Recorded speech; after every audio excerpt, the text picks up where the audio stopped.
This episode is brought to you by Thorne, the industry leader in nutritional solutions. Now, Thorne is actually trusted by 8 US national teams and championship teams in the NFL, NBA, and Major League, as well as recently becoming the official sports performance nutrition partner of the UFC. So when it comes to supplements, the tactical athlete space and the athletic space need two things. We need efficacy, meaning the products do what they say they're going to do on the label, and then we need to trust the fact that we are not going to fail either athletic drug tests or work-related drug tests. Now, Thorne has actually been around since the 1980s, where they were used by physicians and hospitals for nutritional supplements for the patients. They were so successful that athletic teams and even special operations teams reached out to them and they started supplying them as well. Very recently, they actually opened their doors to the general public. Now, what sets Thorne apart is they manufacture their own products in a state-of-the-art NSF-certified facility in South Carolina. They use only the purest possible ingredients formulated with no stearates or arbitrary fillers in the cleanest manufacturing process. Most of you listening come from a profession where it can take its toll physically and mentally, and many of us are not able to bolster our nutrition purely with the food that we eat. And that's where supplementation comes in. So if you're ready to maximize your health and performance, visit thorne.com, thorne.com. Take a short product quiz to be paired up with the perfect health and fitness supplements. And for you, the audience, if you use the code BTS10, behind the shield 10, BTS10, you will get 10% off your first order. And if you want to learn even more about Thorne, go to episode 323 of Behind the Shield podcast, and you will hear my interview with Wes Barnett and Joel Totoro from Thorne. This episode is sponsored by 511 Tactical, a company that I've used for around 14 years now and continue to use to this day. And they are offering you, the audience, a 15% discount, not on one purchase, but continuously. And I'll give you that code in just a moment. But I want to do a product showcase on their new Atlas sneakers and boots. So I'm a big believer in the fact that footwear can either improve our health or break down our health. And the Atlas sneaker actually has a new foam system that disperses the body weight, whether just the body weight, whether it's a vest and a gun, whether it's EMS bags being carried. And on top of that, they're lightweight, despite having the same protection that's required in the tactical space. So I have a pair of Atlas sneakers myself, and I can attest they're extremely comfortable. On top of footwear, of course, 511 offers a gamut of uniforms and equipment, whether it's plate carriers, backpacks, flashlights, you name it, they have it. All you have to do is go to 511tactical.com and use the code SHIELD15. That's SHIELD15 at 511tactical.com, and you will save every time you purchase. And to learn more about the company 511 Tactical, you can listen to episode 338 of the Behind the Shield podcast with the CEO, Francisco Morales. This episode is brought to you by GovX, and as you know, I only have companies on here that I truly use and believe in myself. And GovX is a complete no-brainer. If you are a member of fire, police, EMS, corrections, military, and even hospital setting doctors and nurses, you qualify for the free membership to GovX, which marries us with discounts from so many companies that you probably already use. And on top of that, it's not just for active duty, but also retirees, veterans, and volunteers. So for our professions, having to purchase so much of our equipment, every single dollar counts. And understanding that, GovX has reached out to you, the Behind the Shield podcast audience, to offer you an additional saving. On your first purchase of $50 or more, if you use the code SHIELD, SHIELD, they will give you an additional $15 off your first purchase. And another layer of GovX is GovX Gives Back. Every month they're going to sell a different patch, and the proceeds from that patch goes to a charity that supports either first responders or military. So as I mentioned before, go to govx.com, govx.com, register for your free membership, and save every single time you purchase.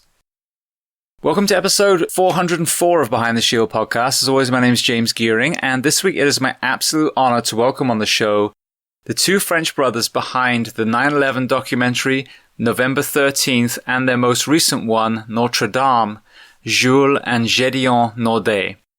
Now, I have literally been waiting 4 years to talk to these two incredible men After being moved so powerfully by their documentaries and understanding their passion for the first responder community, specifically the fire service.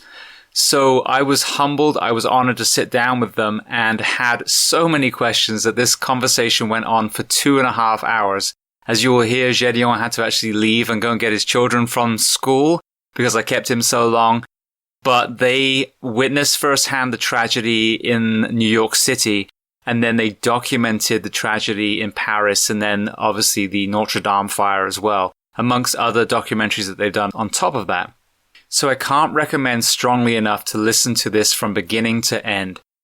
In the midst of what we have been through this last year and some of the things that we've already been exposed to in 2021, this restores the faith in humanity. You hear the beautiful stories that came out of some of these horrendous terrorist attacks.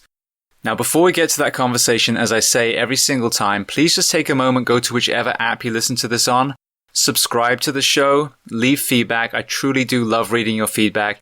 And leave a rating. Every 5-star rating makes this podcast more visible for others to find it.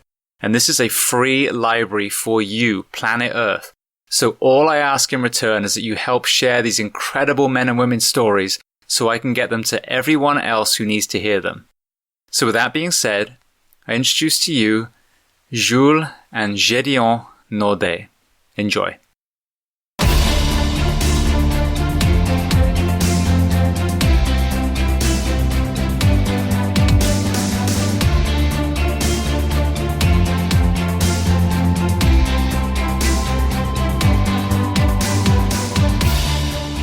So, Jules and Gédéon, thank you so much for taking the time to come on the podcast today.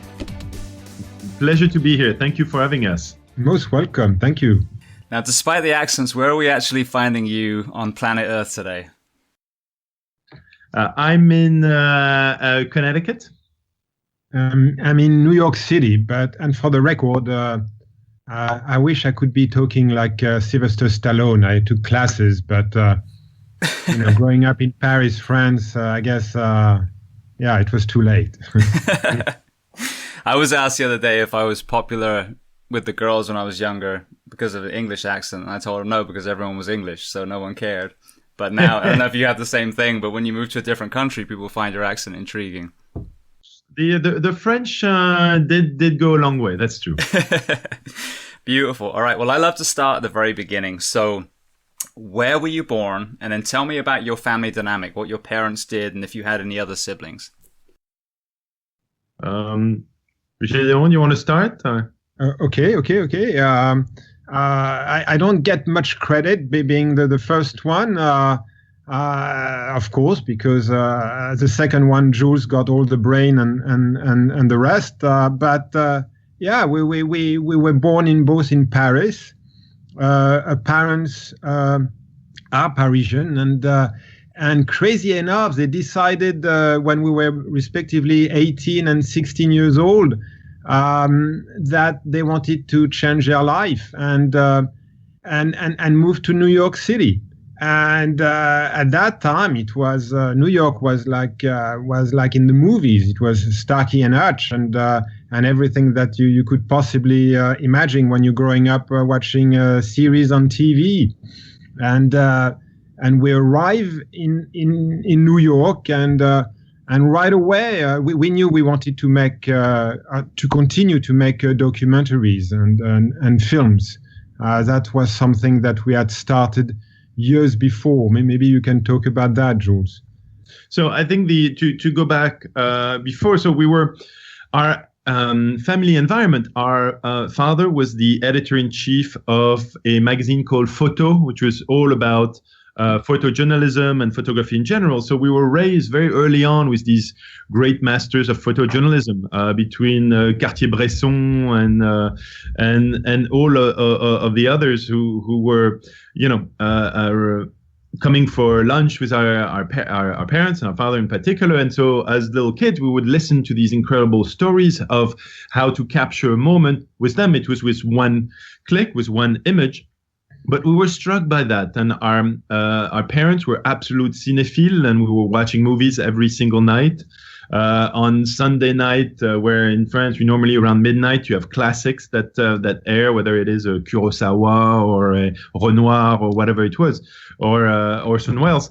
And actually, they would force us to watch it. They thought it was important for our general culture. And the next day, they would write us a note that we'll give to our teachers saying, "Oh, I'm terribly sorry, but yesterday, the Rules of the Game by Renoir was on TV, and we thought it was very important." So, of course, all the teachers were convinced we were writing our notes ourselves.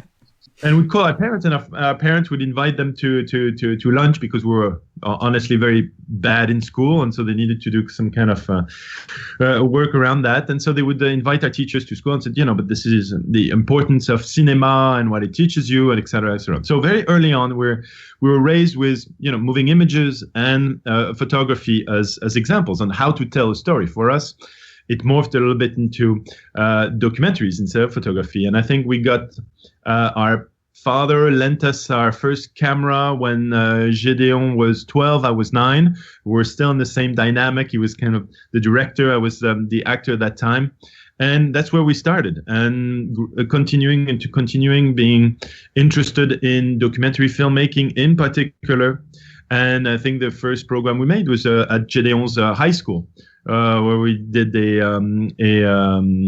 kind of a profile of the students and the teachers, which ended up being banned by the school. But we set up secret screenings inside the school during the high school time, where of course you would see all the teachers screaming in vain while the students are playing Dungeon and Dragon in the back of the class or whatever it was. But so that's where we got our first taste for kind of the fly on the wall kind of documentary style that we really like, but also to show the humanity of things in our own immature way at that time. But when we arrived to the United States and in New York, which was always the biggest dream of our parents, who always told us, one day, kids, we will go there. And so being raised with American cinema and series and all that, when we arrived, Gédéon was 19, I was 16. It was almost like it felt like coming home. Everything was bigger, everything was wilder, was more extreme, and we felt right at home because that the electricity that we would have when we would walk this, you walk one block in New York and you've crossed paths with people from 20 different countries with different crazy adventures probably that happened to them, and so that energy, sustained us and fed us very early on. And then we went to NYU and tried to learn, at least professionally, of how to do documentaries and in film in general. But it was really that awakening moment of coming to New York and feeding off that electricity that you can feel, and that possibility that there is no everything is possible. That cliche that the American dream was a reality for us, of course. Yeah, and so it's interesting how as you mentioned, your observation was immediately how diverse New York was, and I had the same thing. Even in England, I grew up in the farm, a very rural part of England. So when I would go to Heathrow Airport on ski trips or whatever, I'd always have the same thing, like what a beautiful tapestry that airport was of the world, and then London was the same thing. So it's then crazy, and obviously as we're recording this, there's some lunacy going on in this country at the moment, that sometimes people in this country don't see just how diverse and beautiful their own country actually is. Mm-hmm. No, and we're lucky. I think it's particular for us from a European descent like this, where Europe, we're small and we're big at the same time. You can take the car or the train, and in 2 hours you can be in a different country, and then an hour, 2 hours later you're in another country after that. So I think it's really, I've always found it a strength to be able to be in the middle of all these different cultures, and I think it's a plus to realize that we're not alone, and it's an incredible and beautiful and crazy world out there, and we're enriched by the people in it. Absolutely. Well, Gédéon, getting back to your childhood in France, or in Paris specifically, obviously we're going to talk about the Bataclan and that horrendous day a little bit later, but being younger, I talk about this a lot. When I grew up in England, we had the IRA bombing. So we were exposed to terrorism when I was young. I remember a lot of the hijackings and plane bombings. Through your lens, obviously you had no intention of documenting terrorist attacks when you were becoming filmmakers. Were there any kind of tragedies in France during your childhood, prior to obviously moving to the US? Indeed, the France and Paris in particular, where we grew up, experienced the terror, the horror of terrorism in the 80s. It was the first bombs attack, and we remember quite well, sometimes our parents asking us to just to give them a call right coming out from school, to make sure it was safe to come home, walking back home by ourselves. We remember bombing exploding near a father office, and that was quite scary. Mm-hmm. It was very much an environment then. Yeah, no, terrorism was something that we all knew about. It continues after we arrived in the U.S. You had that big wave in the mid and early 90s of bombings in the RER, the subway in Paris, where almost every 3 days a bomb with a pipe bomb with nails and all that would explode in a busy subway train. So France has always, just like you were born with it. You would listen to it on the radio and on the news at night with your parents, most probably. It permeated. Terrorism was something we were aware of, and even though we had not seen it firsthand, it was never very far away. Yeah. And who was behind the attacks that you were seeing in Paris? Was that again fundamentalist Islam? Yeah, I think it was the PLO, the Palestinian Liberation Front, and I think you had also a wave of Corsican extremists. So there was a bit of both. But these were at that time, I would say, were not more religious based, more politically based. It was more a political struggle. Result is the same. Terrorism is terrorism, and the trauma and the death is the same. I think it was not on a religious basis as we've seen later after that. Yeah. All right. Well, then, so now you're in New York. So lead me through your education and then how you found yourself approaching FDNY. Should you pick up this one? Yeah, well, it's always a bit shameful tale, basically, because here we are arriving in New York in the luggages of our parents, and I'm 19, Jules is 16, and we are incredibly lucky that one of us is accepted to teach NYU Film School, the famous one.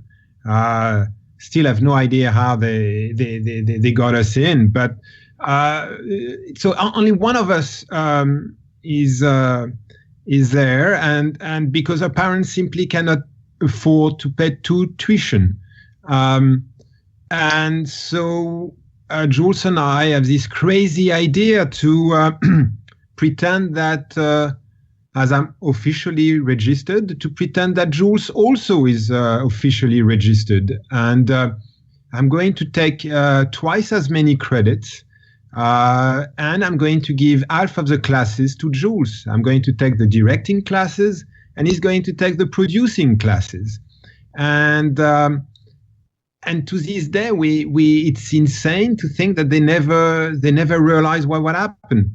And for 4 years, Jules got to NYU completely illegally. But so I'm the only one who officially graduated. We will be forever grateful to NYU, and whenever we can, we thank them because it was an amazing school. It's one of those schools where you don't have to do so much theory. You can just take the camera and go out and experiment, and that's the only way you're really going to learn. And that's what NYU would let us do. And but yeah, that was the only way to learn. I mean, we had to beg and cheat. Beautiful. And this led us to, as we were finishing NYU, we reconnected with a friend from Paris who had been at Gédéon's high school. and who had moved to New York, and who had married an amazing guy who was an actor but was also a firefighter, James Hanlon. And after numerous French dinners which would go very, very late into the night, and James would tell us these incredible tales of life of a New York City firefighter, and especially life in a firehouse, that kind of amazing, mysterious, and fascinating brotherhood.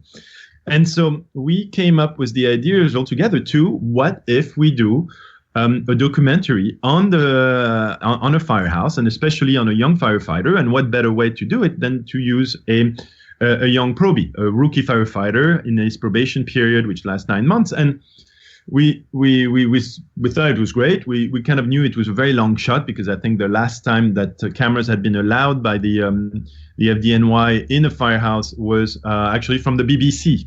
In 1975, a documentary called The Bronx is Burning came out. Fascinating. You should appreciate that. But it's really at the heyday where, you would, when they would, you would look at a baseball game at Yankee Stadium, they would pan in the back, and you had plume of smoke, and like 5 different parts of the Bronx were burning. So since 1975, no one had been allowed to film in a firehouse. And so coming to the fire department with James, who was a firefighter, with I think our thesis film at NYU, which was about amateur boxer in Spanish Harlem, which was a very human and very good way to look at things. I think they appreciated that, and they decided to give us a chance. We knew the parameter was we wanted to follow at every single time that the probie would be, whether he was doing a 24-hour shift or a 12-hour shift, would be there. And so the idea was, well, we're going to follow for 9 months and we'll see what happens. The problem is that no one was interested in that. We had sent letters to every broadcasters in the US, in France, and everyone kept telling us, oh, it's very nice, but honestly, firefighters don't really interest anyone. And so, as usual, the beg, steal, and borrow. We didn't steal, but we borrowed from friends and best friends, and we took day jobs to be able to pay for the tapes. I was a Xerox copy person, which of course now sounds antiquated, but I was in a production company just making Xeroxes. And Gédéon, what were you doing for that? Oh, I was a busboy, and a very bad one at it. So the idea was to find ways, and once we had at least the budget, which was not much, to buy the cameras and buy the tapes at that time. We worked with the fire department to try to kind of do a casting in a way, select the probie. So for this, we went to the Fire Academy, the Rock, and talked to the new class and introduced ourselves and said, this is who we are, this is what we've done, and this is what we'd like the project we'd like to do. And so out of, a class of 200, there was about 50 that were interested in at least talking to us. You see in the documentary the interviews we do at first, and as soon as we met Tony Benetatos, it literally, as we say, he was the one. He had that naivete and that enthusiasm of youth, and especially he had no link to the fire department, contrary to a lot of others who were sons, grandsons, cousins, or nephews of firefighters themselves. Here was a blank slate, and what better way for the audience to identify with them? Because as Tony would come to the firehouse and discover this world, through his eyes, the audience will have the same way, discovering everything, being a virgin to that world. And so we got the okay. He agreed to participate. He finished the training at the Rock, and was assigned on, I think, July 2nd or something like that, June 3rd, I think, to come to the firehouse. Beautiful. And just prior to that, it just occurred to me, had you had any exposure with the sapeurs-pompiers in Paris itself? No, never. Well, just I guess like every young boy, fascination with the big wreck trucks, and the French one in particular, who looks like they're coming out from a Star Wars movie when they put their C-3PO helmet down, and it was always kind of the normal fascination. But I actually, never been to a fire, never met any of them socially or any other way. So that was a dream come true. All this was kind of a lifelong little boy's dream coming true. Beautiful. Well, I know he refers to himself. Well, I think you talk about him as, you know, black clouds and white clouds, and he was definitely a white cloud. And it's funny because outside FDNY, a lot of people revere the city, and I think it's based more on the war years, that, you know, every station is just burning, you know, every shift. And the reality is most of the busy departments, even more inner city, we don't get as much fire in, you know, 2021 as those guys did in the 70s and 80s. So kind of walk me through your expectation of what these shifts were going to look like and what his first few weeks actually looked like. So,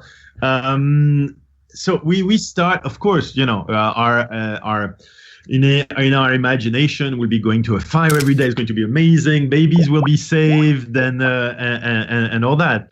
So, but the reality is, actually, what was complicated is, as you can imagine, two little frogs, as they would call us, coming with cameras in a place where normally what stays in the firehouse, you know, what happens in the firehouse stays in the firehouse.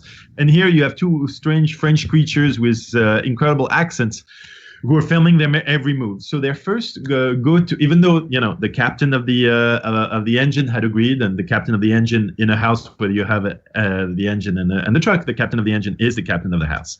And so they had agreed, but as soon as we came in, every time we would film them, they would come up with the most incredible curse words I had ever seen and still to this day ever heard. And so, of course, we couldn't use anything at all. And so whenever we would be there, they would do that. So we decided, okay, it's going to be a little bit more complicated than we thought. Also by the fact that whenever Tony would work, there was no job whatsoever. It was just, you know, as Gédéon said, it was a fantastic cooking show, which is in itself is something else, which just actually, I think, is the way we kind of got to their for them to trust us. Which James had told us very early on. Don't worry, they're going to, you know, make fun of you mercilessly until, you know, they accept you. And you will see the change almost overnight. There is the moment where, you know, they start from making fun of you to, you know, actually from not talking to you to making fun of you. Making fun of you, that's a good sign. And the more they really ride you, the more you're accepted. And so we kind of knew of that. But I remembered when they would not really talk to us or look at us with a kind of a strange look. I remember that our grandmother told us, you know, if you want to, for certain people, if you want to get to them, go through their stomach. So I started cooking quite a lot. And we did lasagnas, we did French fries that didn't come out from a bag and frozen, and you know, all of these things. And I think that really was one of the big parts that they said, they're maybe not that bad. You know, they cook okay. So that was the start of at least of it. Yeah, well, it's funny because there's that one scene where you make lamb, and I'm sure to, again, European eyes, you're like, well, this is going to be enough. American portions are very different. So what was that day like for you? It's strangely enough, for me, and Gédéon, you'll tell, it was the best day of that entire project. You know, we're cooking this amazing meal, which I was very proud. And it was, you know, it was a leg of lamb, flageolet beans, and mashed potatoes. You cannot go more French than this, with the little sauce that goes with it and all that. But except that, like a moron, you know, yes, I forgot to realize that instead of doing one leg of lamb, you know, I should have had at least 12 of them. But you know, so we cook and we sat the meal, and everyone is in a fantastic mood, and everyone is really making fun of us, and everyone is laughing, and you can feel that fantastic energy. And I remember the moment, you know, being in the kind of in the doorway, looking at everyone, and everyone is having a great time, and Gédéon and James are all, you know, telling stories and all that, and you see, and I remember reflecting, this is the moment. Finally, we're accepted. This is amazing. And as you know, craziness and reality being stranger than fiction, it is the night of September 10, and that we would not know that the next day everything would change. But that night was a fantastic night, even though then later on during the night we had like 5 false alarms and we barely slept. And since we were still, you know, completely terrorized of missing a fire, we would sleep completely dressed, shoes on, and cameras, and on the shoulder like this on the couch, ready to pounce at any movement and terrorize that we would miss it, or we'd be in the bathroom when the bell runs out. You know, the normal firefighters probably kind of worries. But then the next day was completely different. Absolutely. Well, and that's what's so heartbreaking. I think with 9/11, with November 13th, even with the Notre Dame documentary, is especially with those two where lives were lost, is you take a moment to paint the picture of what the morning was like, and so obviously we'll talk about it in a second, the calls that they ran right before it happened, and then in November 13th, the people setting up for the day in the cafes, and so let's talk about that. So kind of, what was the morning like prior to, when the world changed, as it were? Gédéon, you want? Well, it's a regular morning. Right away we wake up and we know that around 7-8 o'clock in the morning there's going to be a shift, and so Tony Belletatos will just go home, but right away we call our parents like we often do, and they live in Paris, and we tell them, look, it was another night with no fire, but we really believe we connecting with the guys. They're finally accepting us, and they're very happy for us. And we hang up with our parents and we say, well, I'll speak to you later. Have a great day. And right when we hang up, I think the alarm ring, and it's an odor of gas on Vesey and Church, something like that. Jules, if I'm not mistaken. Yeah. Lispinard. And so Jules, who has a camera that follows the chief, the chief car, and at that time it's Chief Pfeiffer, Battalion Chief Joseph Pfeiffer, who's on duty. So Jules jump with the chief in his car, and the truck follows. And I'm with the second camera, and my job is to follow the rookie, Tony, at all times. Except that Tony had just barely been relieved. And so he is relieved. The other rookie who gets on the engine and follows the chief and Jules and the truck. I stay in the firehouse with Tony. And basically minutes pass, and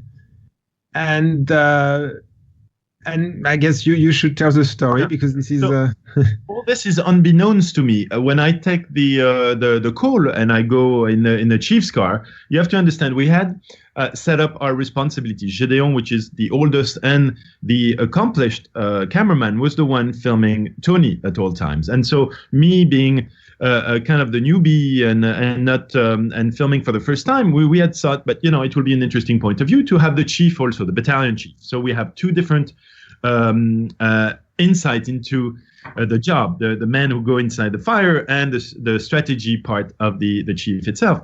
And so I've been doing that all summer. Most of the chiefs know me pretty well. Chief Pfeiffer, we've seen each other. He's kind of used to the little French guy in the back of his SUV with a camera. So it's nothing, And so when I arrive at Lispinard and Church, honestly, it's a pretty normal day. It's gorgeous. I remember it's a blue sky. I think I'm thinking about going voting later on, because it was the mayoral election of New York at that time, right on that day, and so I arrive and just film, and I'm sure Gédéon was there, but at the fire scene there's a lot of people, there's a lot of action, so I don't see him, but for me he's with Tony somewhere. I concentrate on what I'm supposed to do, and since I'm new at this, I always kind of do the cliche. I'm going to film kind of the landmark that is right in front of me, so I can kind of get a good point of to find myself. So it's always the World Trade Center is there, so I always kind of do the pans from the World Trade Center, moving back to the guys. I'm thinking in my head how I'm not going to mess this up, and Gédéon is going to scream at me if I don't take them. So it's still the little brother, older brother kind of thing. So just practicing, filming. I see Chief Pfeiffer who sees that there is a slight odor of gas, but Con Edison, which is the gas company's code, standard procedures. There's nothing, we don't smell a lot of gas, so we're not concerned at all. But we stay around, as is what you're supposed to do until the Con Edison arrives. And as we're milling around, and I'm filming Chief Pfeiffer, I carry a very small camera. It's about like this. I carry it normally at my hip, so I can look around and see what's happening. And I look on the little LCD screen to kind of see what is in frame. And as I'm filming the chief, I remember we hear this kind of loud roar, like getting a bit louder. You know, we're used to planes in New York City, but this one was different. So I remember looking up and seeing in between behind two buildings, a plane that goes in the back of it, and it's pretty large, it's pretty fast, it's pretty low. I can read American Airline on the back of it, and then it kind of disappears behind a building, and I'm okay, reflex. My camera is already on, so I turn to follow its trajectory and see what's going to happen. And as it reappears behind the building, it crashes into One World Trade. It's the moment where, which is normal, but time completely kind of dilates. It's seconds seem to take minutes, and it's very strange. I think it's you have such a sensory overload that being able to process that kind of slows down everything. So between what I'm seeing and what I'm thinking, I cannot make sense of the two together, and I'm brought back kind of to reality by the sound. There is a delay in the explosion, which I hear, and see the firefighters all around kind of being removed from that microsecond of shock, and then everyone jumps into their trucks, and the chief jumps into his car. I follow him immediately, and then we dash to the to the World Trade Center, where we're there in about a minute and a half flat, since it's early on. It's 8:46. There's not much people at that time, and but we're cruising, and what I don't remember at that time, even though I'm filming continuously,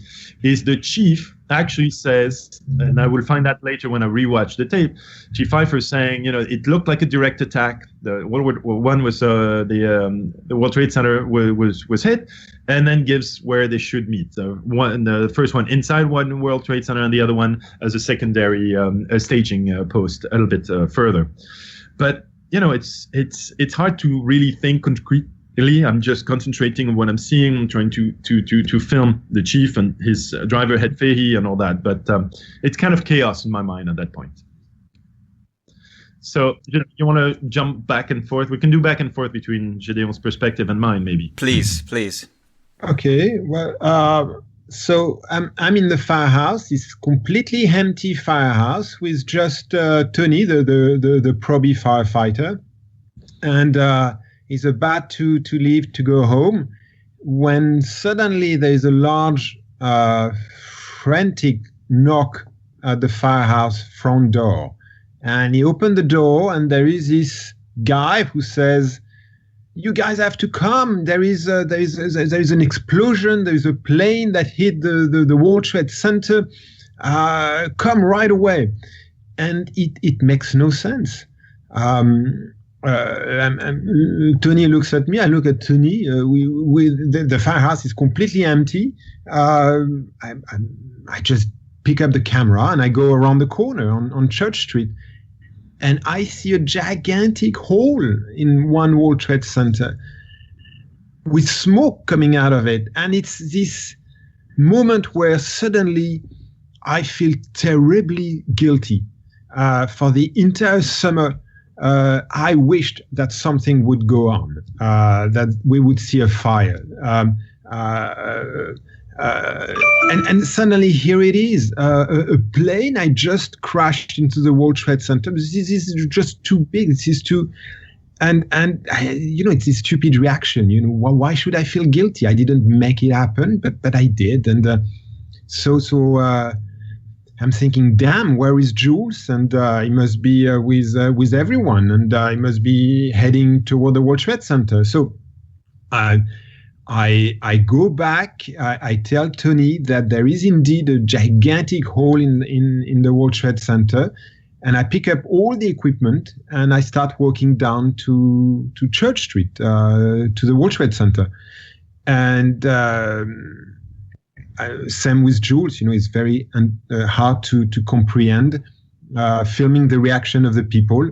It's like the entire planet was there looking up.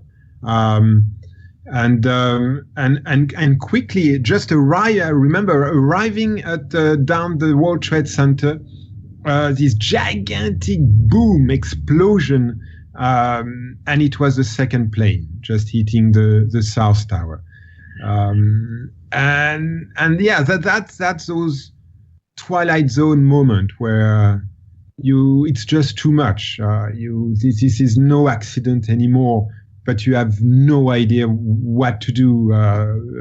The only thing I knew was Jules was at the World Trade Center.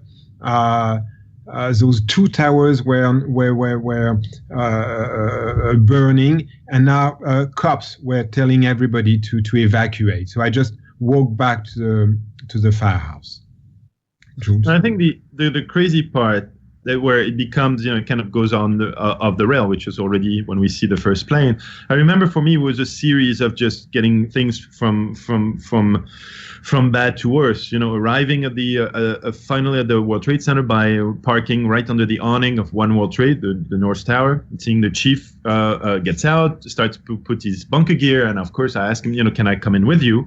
And he tells me, yes, please don't leave my sight. And I think in him, we talked after about it. He didn't want me to start being around. He didn't want me, if he thought that if he told me not to go in, I would be around it. And he knew it was dangerous. And so we went in, and I think as soon as we go in, I see these two people who are burning alive, and it made me almost remember these pictures that we had seen when we were young people. The Vietnam war photographers were taken in the Vietnam War with a little girl burning and all that. All these images came back flooding into me, and because here, having my brother and I have lived very sheltered life up to that point. I think the death, the closest we had seen, was a relative in a suit in a coffin that you pay your respects to. But here, the immediacy and the horror of it, and the sight, the sound, the smell, everything was so horrible that I think that gauge, at least in my part, and I think Gédéon did the same. I'm censored myself from that moment on, seeing which was a defense mechanism. I don't think there's anything noble about what I wanted to do and all that. I think I was at first trying to protect myself from the horror of the image that is still seared into my brain until still today, that no one should see this, that there is a certain respect of in life, but in death also. And so from that moment on, I would not, as Gédéon also separately had made that same decision, filming the dead or the wooden in a way that was gratuitous. We didn't want that. And so as I come in the World Trade Center, first I see that all the windows outside have been blown out. It looks very strange. You have that smell of kerosene downstairs. You don't know what happened. We would learn later on that it was the jet fuel that went down a broken elevator shaft that created that fireball in the lobby, and that burned these people in these right there that I was seeing. And so as I'm going to the left, following the chief, still we hear one of our guys from the truck, Jamal, who actually used the extinguisher and puts down the person, and that person is then taken outside. And I think that person lived actually. And then I follow the chief, and we go to the fire control area, which is right to the left when you come in, and then firefighters start streaming in. It's a non-stop sirens, guys coming in, checking in, going up, and here I don't feel worried in a way. I feel, I'm surrounded by these amazing, kind of superhero who don't wear maybe uniforms or capes, but their bunker gear. It's for me, it's a giant S in a way. It's kind of a Superman. But and also I feel that I've seen that the fire is very high above me, so I don't feel concerned. There's not a million year that I have any thought that these towers can ever come down. I think that's not something you even realize can happen. And as I'm filming the everyone, we hear a loud explosion. And I remember looking up and filming, and we see flaming debris falling on other side of the courtyard, and someone comes in and said another plane has just hit the other tower. And that's where, for me, I realized that it's not an accident. Up to that point, I was sure it was an accident, or at least I didn't question what was happening. And here it seems to be, we're under attack, and that seems to be what is happening, and everything changes again. The stress level comes in, and because it's now you're hunted in a way. You feel like a target, and so the stress for me, I keep it inside, but I think it manifests as being frantically filming, and as a way, our brain protects us in the most strangest ways. So for me, it was making sure I keep filming because it gave me something to do. Made sure I had to clean the lens, so I would the image will be good, and once again, my brother will not be disappointed with me and will be proud of the work I do. And so it was always it was almost like I don't know, something I would repeat, almost like a Zen kind of thing. So I would count when I would film people to make sure I would keep them in frame for about 5 to 10 seconds. So I would count out loud or in my head, and so it was a way to kind of calm my nerves and give me something to do. And seeing everything happening through that little LCD screen in a way was a way to looking at it through a window in a way. And then unfortunately started the loud bangs and explosion that we would hear, that we would very soon realize it was actually people who were jumping from the higher floors. And that was one of the hardest part, because it's absolutely surreal. You don't see it, but you hear it, and the sound represents, the death of a person. And intellectually, to realize that every time you hear that, and I would hear it, over 20 times, if not more, you know that's what that sound represents, and with that sound is a life, and what a life represents, and it's kind of traumatic to try to understand that. But then, Jadid, if you want to pick up on your end. So, meanwhile, I walk my way back to the firehouse, and it's still empty. It's only the probie, Tony, there, manning the firehouse by himself. And there is this monitor, and he's watching TV, and he's completely helpless, like I am. There is nothing he can do.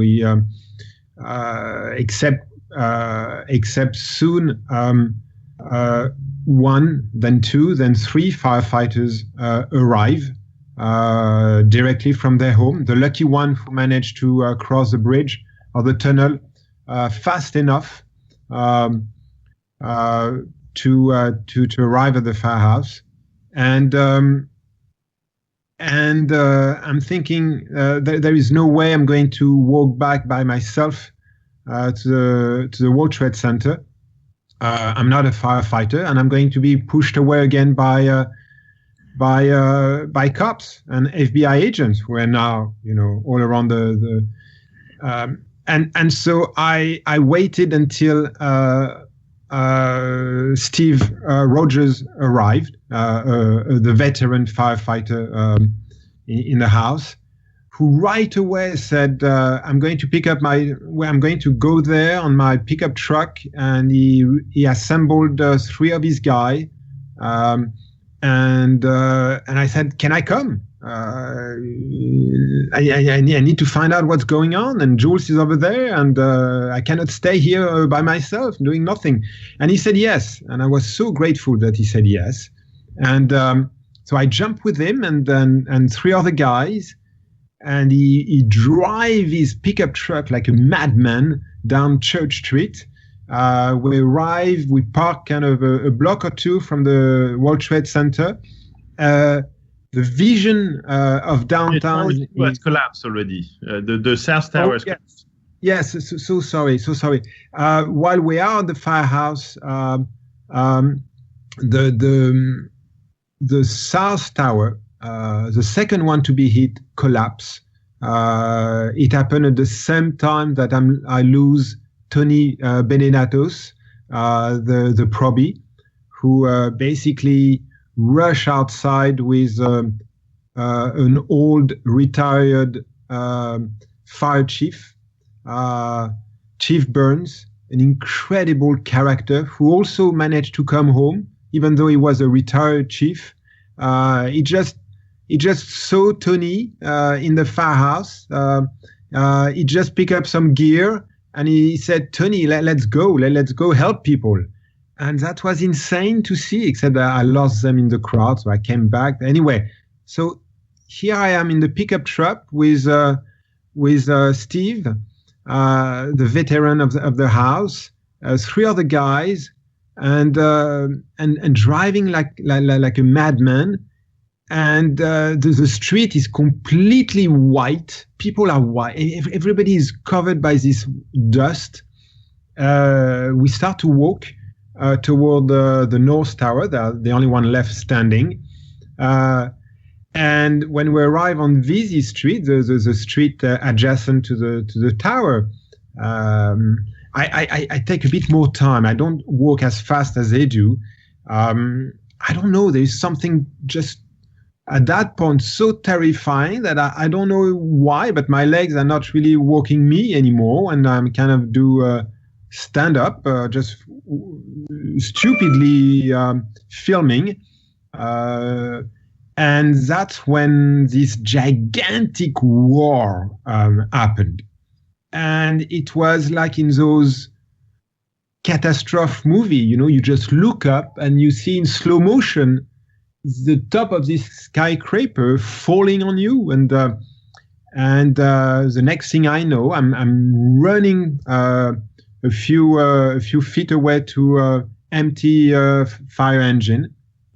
And I go up, I open the door, and I crawl myself. I hear someone behind me getting in just a few seconds after me.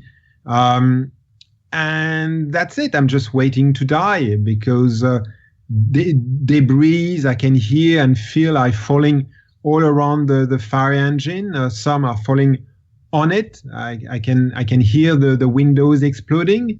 And I'm just waiting for the moment of the big one crashing us, and remembering, as seconds, as Drew said, second would feel like minutes, feeling quite angry, pissed off that I was not dead already. The waiting for your death was so annoying, so horrible. So you just wanted it to be over. And anyways, your turn, I guess, Drew. Yeah.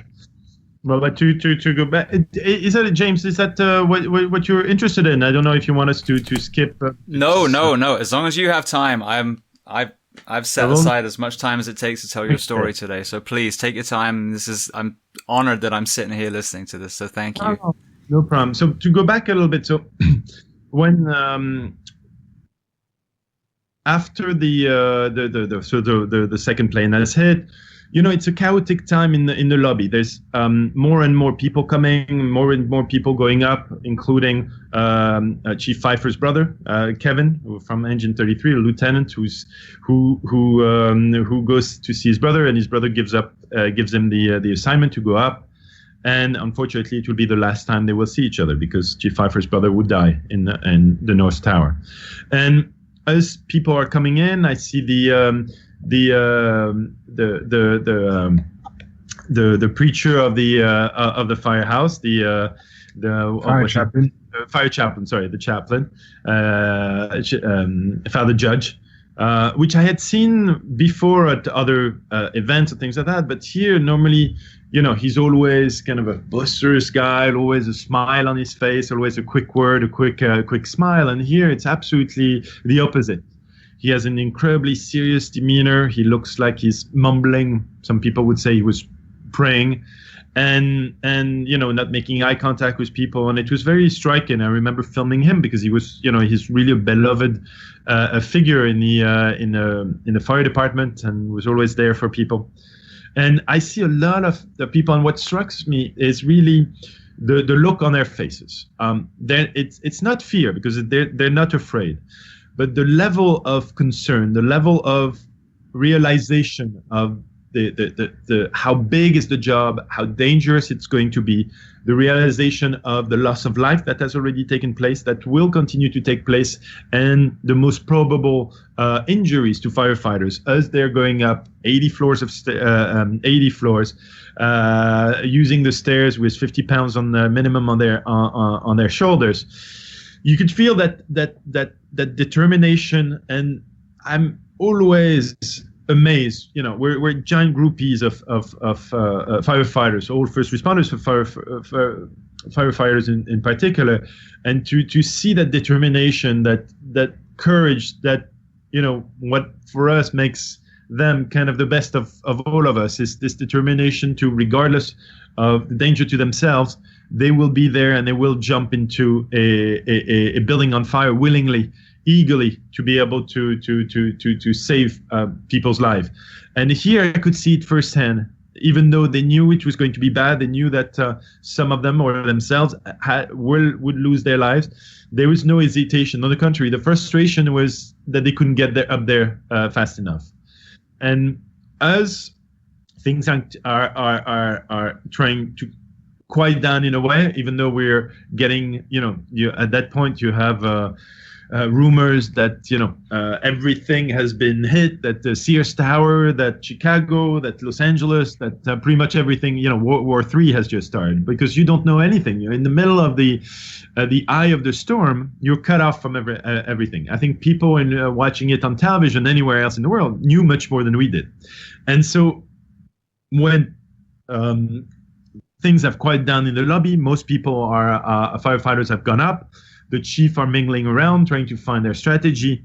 And I remember I'm filming Chief Pfeiffer. He's the first chief on site, and so pretty consequent. And as I'm filming him, we hear a very loud roar once again coming from above us. And I remember all of us are looking up, and suddenly everyone scatters. And so I follow them, and I see that they run into a little entrance that would lead to another, I think, 5 World Trade.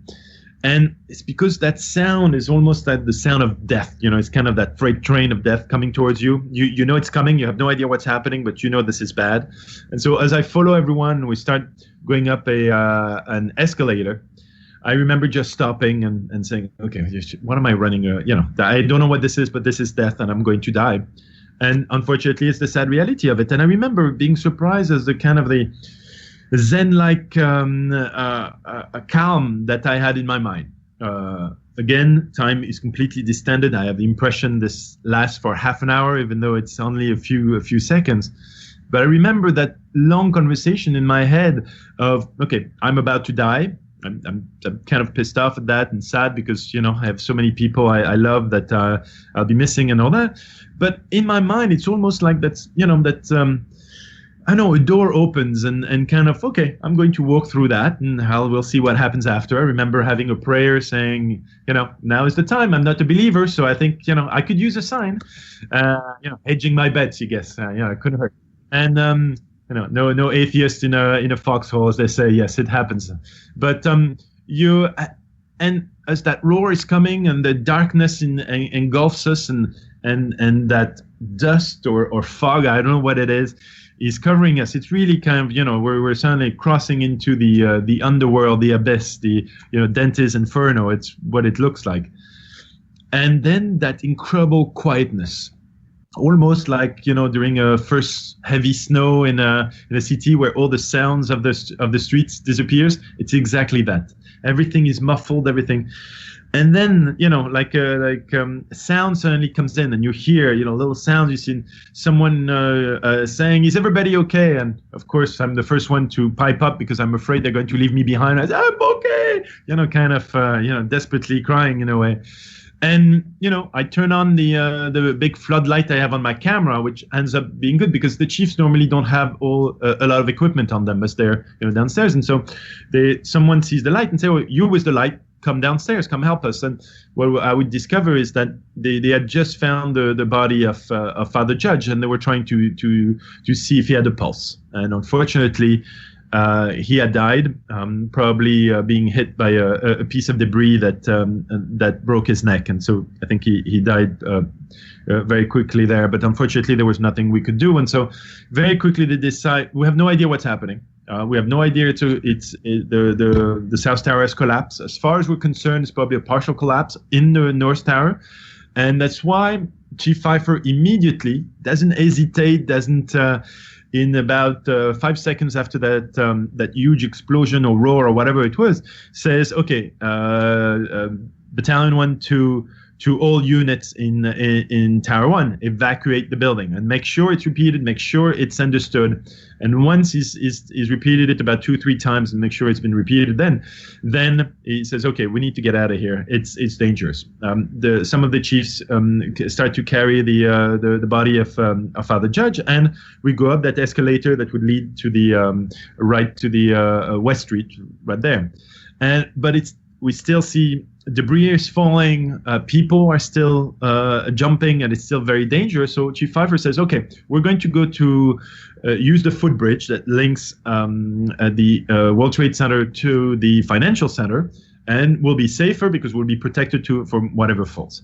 And the other chief says, "Okay, we'll stay here. We'll wait for you to make sure it's safe." So here comes that kind of a very frustrating moment where we do go back and forth, where now I watch it, I want to scream at the television, knowing that there is a hidden clock, that is running there. And as I goes there with the chief, with his chauffeur, Head Fahey, and someone else, we arrive on the other side. It seems to be okay, and we try to radio the guys back and say, "Okay, it's safe, come there." No news, no nothing. We go back over there once again. Again, it's been frustrating, but we don't know anything at that point. They're not here. We go back again, go down, and here we come out on the other side of the World Trade Center to a scene which is completely, as Gédéon said, is completely different. It's like kind of a nuclear winter. You have ash on the floor. You have pieces of debris, papers everywhere. And even though I film what looks like the pieces and debris of the South Tower, in my head I refuse to recognize that. We've had no information that said the tower has come down. All they were on the radios are Mayday, Mayday, Mayday. That's it. And when I look at it, I'm lying to myself, saying, "Oh no, the World Trade, the second tower is probably here, is beyond the smoke, or from where I am, I cannot see it." That's fine. And then the chief goes back to the secondary position he had given at the beginning, and to regroup with the chief. We're in the shadow of One World Trade. I'm still cleaning my camera. I'm still doing things and kind of disoriented, not knowing what's happening, but still following the chief. And as the chief is called by other firefighters, we're about to go back into World Trade Center. As there's more people are up there, more people we need to save. And as we do, I think about 2 or 3 paces, we hear that roar again. Except this time I can look up and I see that kind of mushroom of the tower falling on us. Once again, I think first reflex, running like crazy. I think I broke an Olympic record how fast I was running. But realized that I was trying to outrun a 120-story building in the middle of the street, found a little stupid. And as I'm running, I see 2 trucks there. And I remember a conversation we had over the summer with the firefighter that said, sometime when you have collapses, pockets will be created. And you have to look for certain things, that could maybe sustain a pocket when you have a collapse. So it's crazy the kind of things you remember in the heat of moment. And so I see these 2 trucks and I say, well, that seems like a good idea. So I put myself on the floor. My camera is on the side. It's still running. Light is still on because I forgot about it. And that's where you see these images of that giant cloud that comes and then it's sucked back in, and the papers. And in the middle of all that, I hear someone who jumps on top of me. And as debris is falling all around, and I hear the debris hit, I feel it a little bit, the person on top of me being hit also. And once again, here I'm absolutely not zen. I'll have to admit, I'm exactly like my brother. I'm pissed off, like, okay, what the hell happened? I survived. I'm supposed to have survived. I cannot have another one now. First one, I'm okay. I could deal with it. This is unfair. I'm out of the building. How is this happening to me? Well, you asked for a sign, so. Yeah, well, that was much charming in my plea to hire me after that. But But here I am, and again, the strange thing is, sound completely disappears again after that. In that moment, which again, in my head is probably 7 minutes long, even though it's 12 seconds or something. It's it's very no sound, no nothing. The person on top of me gets up, and I hear a voice, and okay, get up, and I recognize it's Chief Pfeiffer. We get up because the question he had seen me. I'm in a t-shirt and a pair of jeans. He needs a bunker gear, and he sees it. He says, "Okay, what is that moron doing in the middle of the street? And it looks like beachwear. So come on." So he decided to, because he felt that I was his probie in a way, and we have a very strong link, Chief Pfeiffer and I, which we still see to this day each other very often. We spoke every week. He's the man who saved my life. So, but I remember going when he gets up. We don't see anything. There was clouds everywhere. We hear gunshots, which was very frightening, because here we hear pops all over the place, and it's like, oh, okay, that's it. Now they're in terrorists or whatever it is are in the streets with AK-47s. It's the end of the world, where we'll be shot like rabbits. And what we would discover after, it was actually a munition inside of a police truck that had caught fire, and so the munition was popping all over the place. And so. But when you don't know that, and it's kind of, and so after that, I found a little deli right off where I go with Chief Pfeiffer, and I'm no longer in any shape to film anything. I give a call, I think, to my fiancée and tell her that we're okay. That I don't know where Gideon is, but I'm sure he'll be fine. And I'm a little shook up. We're okay. And after that, I think I filmed sporadically, but I'm in no way, shape able to do that. All I do is look for Gideon, which, funnily enough, or strangely enough, was actually probably 50 feet away from me when the second tower collapsed. Except we went in different directions, and fortunately, both survived. Yeah. So, I've just jumped into this fire engine. When hearing the tower collapsing right in on top of me, and I heard and I saw someone else, a guy jumping into the engine truck right behind me, and I guess we just waited for a moment to come for a big piece of the tower to crash us, and this moment, crazy enough, never happened. Unfortunately, some people who had found refuge behind the truck, the engine where we were in the back, didn't got so lucky because a big piece fell on them. But we got okay. And I would later discover that the guy who jumped behind me was an FBI special agent who had previously already saved 20 people from 1 World Trade Center and 5 World Trade Center. I mean, the guy had been already risking his life, saving 20 people, burned and injured, found himself outside when the second tower collapsed, saw this guy, me, with a camera jumping into an engine truck, and just decided to follow me, and so the noise stopped. The tower has collapsed. We're still alive, and this guy, I don't know who he is. I will later discover again that he's a special agent, an FBI. Tells me, "All right, let's get out." And we get out, except we don't get out on the sidewalk. It's not the sidewalk anymore. It's trucks. It's cars on fire. There is nothing flat on which you walk. It's just pieces of stones and whatever pieces of the building. So it's and as Jules, I have a light on my camera, and we managed to make a few steps, and suddenly I hear this guy screaming at me, saying, come back, you have the light. I found someone, help me." And I turned the light, the camera. I did not realize he was not with me anymore. And this guy again saved someone else on those few steps that we when we got out of the engine, he had found someone else that he was carrying by himself, except this guy that he found that was hurt was quite heavy, and he definitely needed help. So of course we each had one arm of this hurt guy, with us, and with the light of the camera, we were able to navigate. And it took us a block or two to find help, and I just walked back to the firehouse, and each step to the firehouse was this kind of shock, and this question, where is Jules? How could he possibly survive that? Where are the guys of the firehouse? What's going on?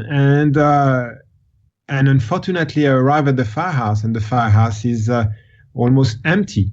And there is suddenly no word from Jules. In fact, guys would arrive almost one by one, like driplet of water here and there. And I would ask them if they had seen Jules. I mean, he was with them. They must have seen him. And they were not, they said, no, sorry. No, Jules, we don't know where he is. And anyway, it took almost over 2 hours for Jules to come back. And that was, that was the best reunion. Yeah, because what happened is that after I stopped filming, I would kind of go back and forth to all the streets I could find and ask every firefighter, have you seen the guys from Engine 7 and Ladder 1? And, a little French guy with a camera. And what was infuriating is that none of them would meet my eyes. And so I thought that was a bad sign. None of them would sustain looking into my eyes and said, no, sorry. And, so I had a bad feeling that this was going to be, that I unfortunately knew the answer, that they were all dead. And so I dragged my feet. It took me a long time. It took me 2 hours to come back to the firehouse. On the way, I found guys from the engine I was asking, but did you see Gideon? They said, no, he was not with us. I didn't see him. And we finally arrived back at the firehouse, and you have the scene that is in the film, because what you have to understand is that one of our best friends was working not too far, and as soon as this happened, knew we were there, came to see us, Dory, and was with Gédéon in the kitchen. And when I arrived, I put my camera down, and he picks it up, and he films the moment where we see each other, and we fall into each other's arms. And I think, yes, we're probably 28 and 31 at that time, but when I see these images, we're 6 and 9 years old, I think. And I think there is that moment. And still, remember when I listened to it in French, I said, I filmed everything, don't worry, and I have all the tapes. Again, it's you go through crazy things when you're in a traumatic experience, I think. But what was amazing was we had survived, and that was unbelievable. But the entire firehouse, one by one, all these firefighters, all these friends that we had made, suddenly all came back, one after the other, as improbable as it was, and the last one being the Proby. Talk about reality being stranger than fiction. It would have been a movie. It would have thought to be a very bad script, but here was that the last guy that we were missing was Tony, and he came back last, and everyone was okay in the firehouse, which was complicated, because then the search part started. And which was the most difficult thing of all, because people were found the first day, but that was it, and you kept hoping. It said it has to be hundreds, if not thousands, of people alive. It has to, and the more we dug, because we then went back with the guys and filmed as they were digging, sometimes digging ourselves. There were no one to be found, and then unfortunately it became not a rescue but a recovery effort, which personally I think was more complicated psychologically, because I think on September 11, and that's just a personal way I feel, but then on September 11, I was more reacting. I was reacting to what's happening. No time to think, no time to really go through psychologically what's happening. But the recovery effort, as you're digging and as you're looking for the remains of people, you have too much time on your hand, and you have too much time to process what you're seeing and what you're feeling, what you're smelling, and that's a complicated thing. At least personally, for me, it was. But I think what sustained us was of individuals who are willing to risk their life for each other and for us. And here, even though the place, even though we didn't know at the time, was full of dangerous gases and horrible things that we all breathed in, all they wanted to do is dig further, is dig longer. We would have to pull guys out by from the piles, and the chief saying, no, you have to take a break. You've been digging for 12 hours nonstop. Go back to the firehouse, take a 2-hour rest, then you can come back. And people were almost fighting. They didn't want to leave. It was really impressive to see how, New Yorkers, we're not the nicest people in the world. Try to steal a cab from another New Yorker, I think, a crowbar will come out, or brass knuckles. But here, at that moment, that spirit of we're all in this together, to see all New Yorkers caring for each other, to see everyone, we were all in the same boat, and to see the entire world was like that. But that, I think, that drove what we wanted to do, and what I think we succeeded in doing at the end, is to show that what we had seen at the moment where the worst of humanity is revealed. That's terrorism, which is, I think, the basest human instinct of just instilling terror to others. The best of all of us is there. That kindness, that courage, that willingness to say no and to put your life on the line to help others was present everywhere you looked. It was present in the firefighters selflessly going up to and risking their life. It was in the people coming down the stairs and carrying each other, sometimes 80 flights, carrying other people. It was every normal New Yorker coming to their firehouse, coming to everyone. It was the steel workers who all came and worked on the site. It was that sense of humanity, that wave of saying no to the horror. And that was, I think, what I keep from all that is that giant lesson of humanity that this has taught me.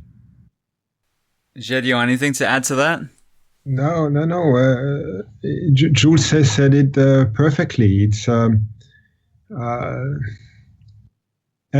yes, no. At the end of the day, 20 years later, you cannot help but be eternally grateful to this spirit that for Jules and I is embodied in the first responders and the firefighters, because whoever you have in a firehouse, it's like a club. It's like a class with your schoolmates. It's like an insane mix of people. But there is something very special about us, because they, despite all their differences and their fights, sometimes they have a higher calling to witness this higher calling, to actually see people ready to be better, to go beyond what normal people ask of themselves on a daily basis. To see such courage, there is nothing more inspiring. And it's true. This is what basically cure a trauma, or cure feeling down, or cure any moment where we're thinking the world is too insane and too crazy. It's just for Jules and I, or if I may, Jules, it's just to go back to this day and the days that followed, to be able to to have witnessed the best in humanity, as Drew said. And it is embodied in those crazy, insane guys and women who live in a firehouse. If you're an alien and you arrive on planet Earth and you want to see the best of humanity, go to the places of work of first responders. Maybe not go to see where politicians live. Go to a firehouse. You'll know what we're about to do. We'll see, you'll see the best of us. So this, you have the trauma on one hand and the effect and the damages. But if you have seen what we've seen, then this will heal or will at least help me deal with the trauma in the best way. And so 20 years later, so grateful to have seen it. Yeah, well, I mean, the thing coming from a first responder's lens, so being a fireman and being so proud, because I see that, what you're talking about, and everyone else, you don't see it in yourself, of course, because that would be narcissism. But you recognize it in the men and women that you work alongside. But one of the things that I've always said about the Paris attacks, is, all the obviously similar events, the London attacks, is the heroism of the civilians. Just like you said, just the exact, there's no perfect analogy than Chief Pfeiffer jumping on your back, because you're there in your beachwear, still, up front, being prepared to assist, to document, to all these things. And the stories of heroism of regular people that worked in the World Trade. Just now, this invasion of the government building, I see stories of heroism coming out of that had, they weren't expecting a group of people to invade their office. So I think that, I don't know if you had the same, but one of the most powerful things I saw around September last year, 2020, as a strange a year as it was the phrase, "I miss 9/12." And I think people identified that day, just like you said, as the best of the humanity. All colors, creeds, races, religions, sexual orientations came together to fight evil and to do good.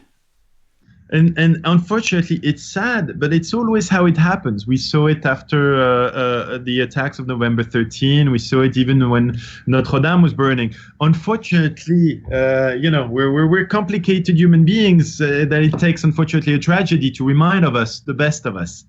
So hopefully it can happen without something traumatic happening, but at least the good part, it's in us. So already that's the first part is there. It's our ability to love and to be better and to sacrifice ourselves is in all of us. And I think at least that's pretty good silver lining.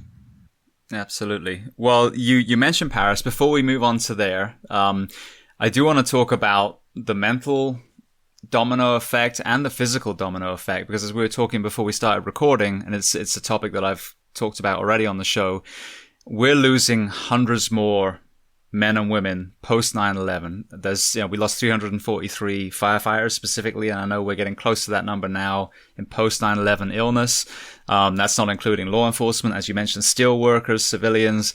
So what have you seen? Being literally, you couldn't have got any closer to that event, and being so close to the city of New York and FDNY, NYPD, the last 20 years, the ripple effect of that horrendous day. Well, I think everything goes back to that day. And as I said it, that day, you could have told everyone who was there, that was between the police officers, the fire department, everyone who was working on the recovery, you could have told them, this is what we're breathing in is deadly, it's going to be bad. They would have said, I don't care, I need to save people. The problem I have is that, unfortunately, politicians abandoned everyone who was there that day, all the first responders, when they refused to take care of their, ensure that their health will be taken care of, their medical bills, all that. And to think that civilians needed to kind of rise up and go and speak at the Congress and at the Senate to plead and to beg for firefighters and first responders altogether to have the medical coverage they needed, I think is a shame. And it needed to be done. It was done several times. Jon Stewart in particular was a great proponent of that and helped a lot with that. But I've always been, and I'm speaking personally, I've always had a problem with politicians using tragedies to their own advantage, and the fact of everyone saying, "Oh, we will never forget, we'll celebrate them forever," and then a month later or a year later, when they need to actually pay a little bit because our friends are dying and because of they were there and saving people, and now it's like, well, really, are they really that sick? And did they really need to go there? I think it's an absolute shame, and it's quite disgusting. So every time we can point it out, that it's one thing to say, let's never forget. It's another to actually doing it and putting your mouth where you're putting your words where your mouth is, take care of these people. These people are here for us every single day throughout the world. Right now, thousands of firefighters are saving people around the world and in the US also. So let's remember that, it doesn't need a tragedy like 9/11. Unfortunately, that's what highlighted the amazing work that these people do every single day. But these people are to be cherished and are to be protected. And everyone who gave, a little bit of themselves on that day needs to be taken care of and all that. And I think it's shameful that it takes so long and that we have a fight every 5 years to re-up the Zapruder bill. And I think it's enough. We're better than this. Gédéon, if you want to talk about the trauma and of course. It was interesting to see we understand your show is about, of course, all first responders, and so please allow us to apologize as we are firefighters groupies and our experiences with firefighters only. So we wish we could talk about police and construction workers and everybody else who came, but our experiences with firefighters. And so with firefighters, we saw a tremendous change in their culture.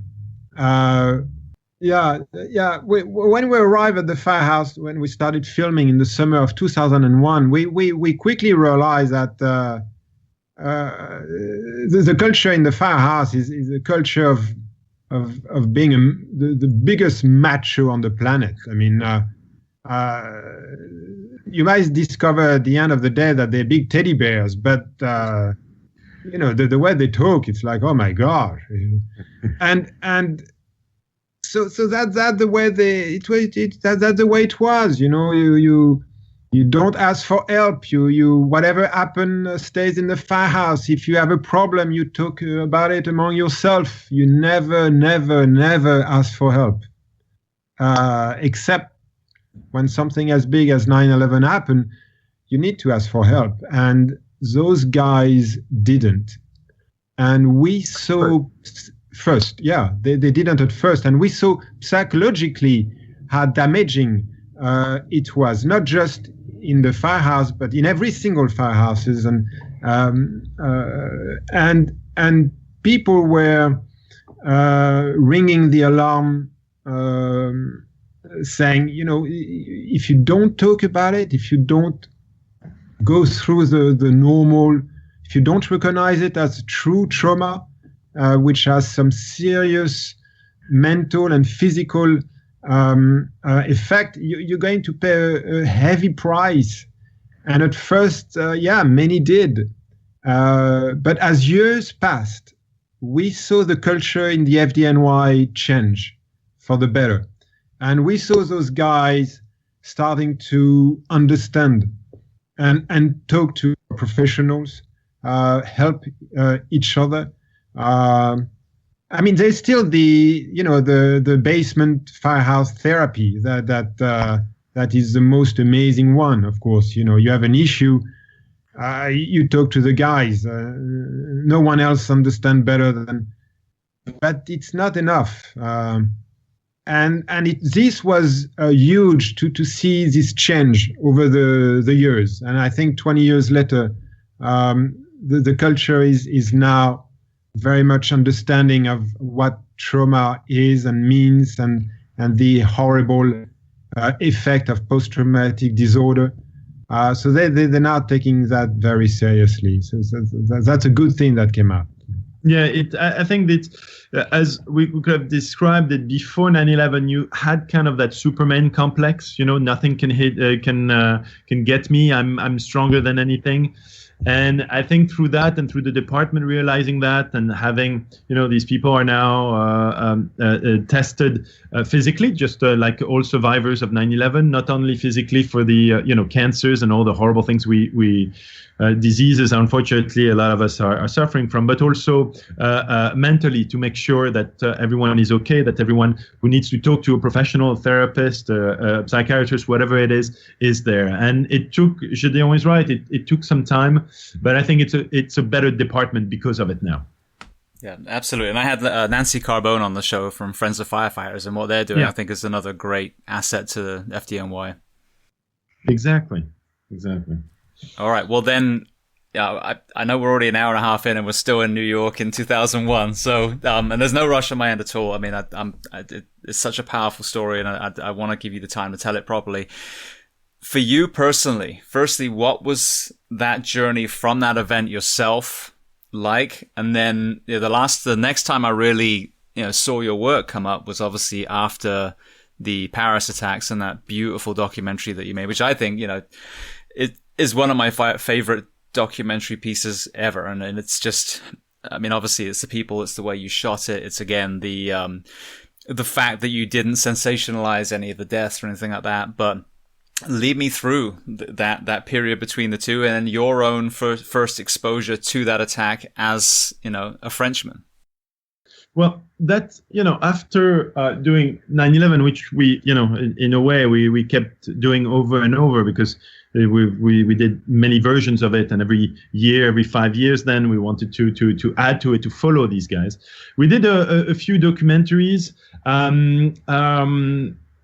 We did a one on the 4 hour on the White House Chief of Staff, which was kind of a departure of our traditional kind of fly on the wall, but we wanted to try different things. And same thing, always the way is finding, kind of the person behind the uniform or behind the title, what it's like to be, White House Chief of Staff, the closest person to a president, even than the First Lady. Then we did one on the directors of the CIA, which is kind of linked a little bit, towards terrorism. But then, as we were finishing the one on the CIA, we were editing, we were in New York, we received a phone call of friends saying, do you know what is happening in Paris right now? It was Friday, November 13, 2015. And as the first news was trying to trickling in, they were talking about bombs at the stadium and then shootings at cafes. Immediately we called our parents who live in Paris, who we knew were in the neighborhood around the 10th and 11th arrondissement. And so here we had a very strange reverse of what had happened on September 11. On September 11, they were the ones in Paris agonizing at home and watching on television live as the towers collapsed and being sure that their sons had just died in front of them. And to answer your question from before, it's only the two of us. It's only we're the only siblings. And here it was us watching television, not being able to reach our parents, knowing they were in the neighborhood and freaking out like they had before. And we were born and raised in Paris. We spent, 16 and 19 years there. So, and we go back there often. So it's still, it feels very close to home. And to see on television that helplessness that you feel of watching on television, not being able to do anything, not knowing anything, we were devastated like everyone. And we then started, of course, in the coming days after that, hearing the stories of heroism. But where it took a turn is that actually Chief Pfeiffer, so the chief who saved my life on 9/11, who I'm incredibly close with, became, after 9/11, the chief of the counterterrorism for the fire department of New York, gave me a call about a few weeks later and said, Jules, can you arrange a trip that I could go to Paris in a few months with heads of counterterrorism from different fire departments in the U.S. and a couple of FBI people, and we'd like to meet everyone in the French government, first responders, hospitals, fire, police, SWAT teams, etc., to see the lessons we could take from that attack. What worked, what didn't work, and when, unfortunately, not if, but when it happens, we can be ready and put things in place that will help us. And so we found ourselves in March of 2016 going to Paris. I think we had a delegation of about 12 people. And we went to, I had organized to meet with from the Ministry of the Interior, the Prime Minister, the heads of the police, of the SWAT teams, of the fire department, of the EMS, et cetera, et cetera. And as all these professionals together were talking and describing what had happened, we were kind of, I was kind of the unofficial translator. Here we go.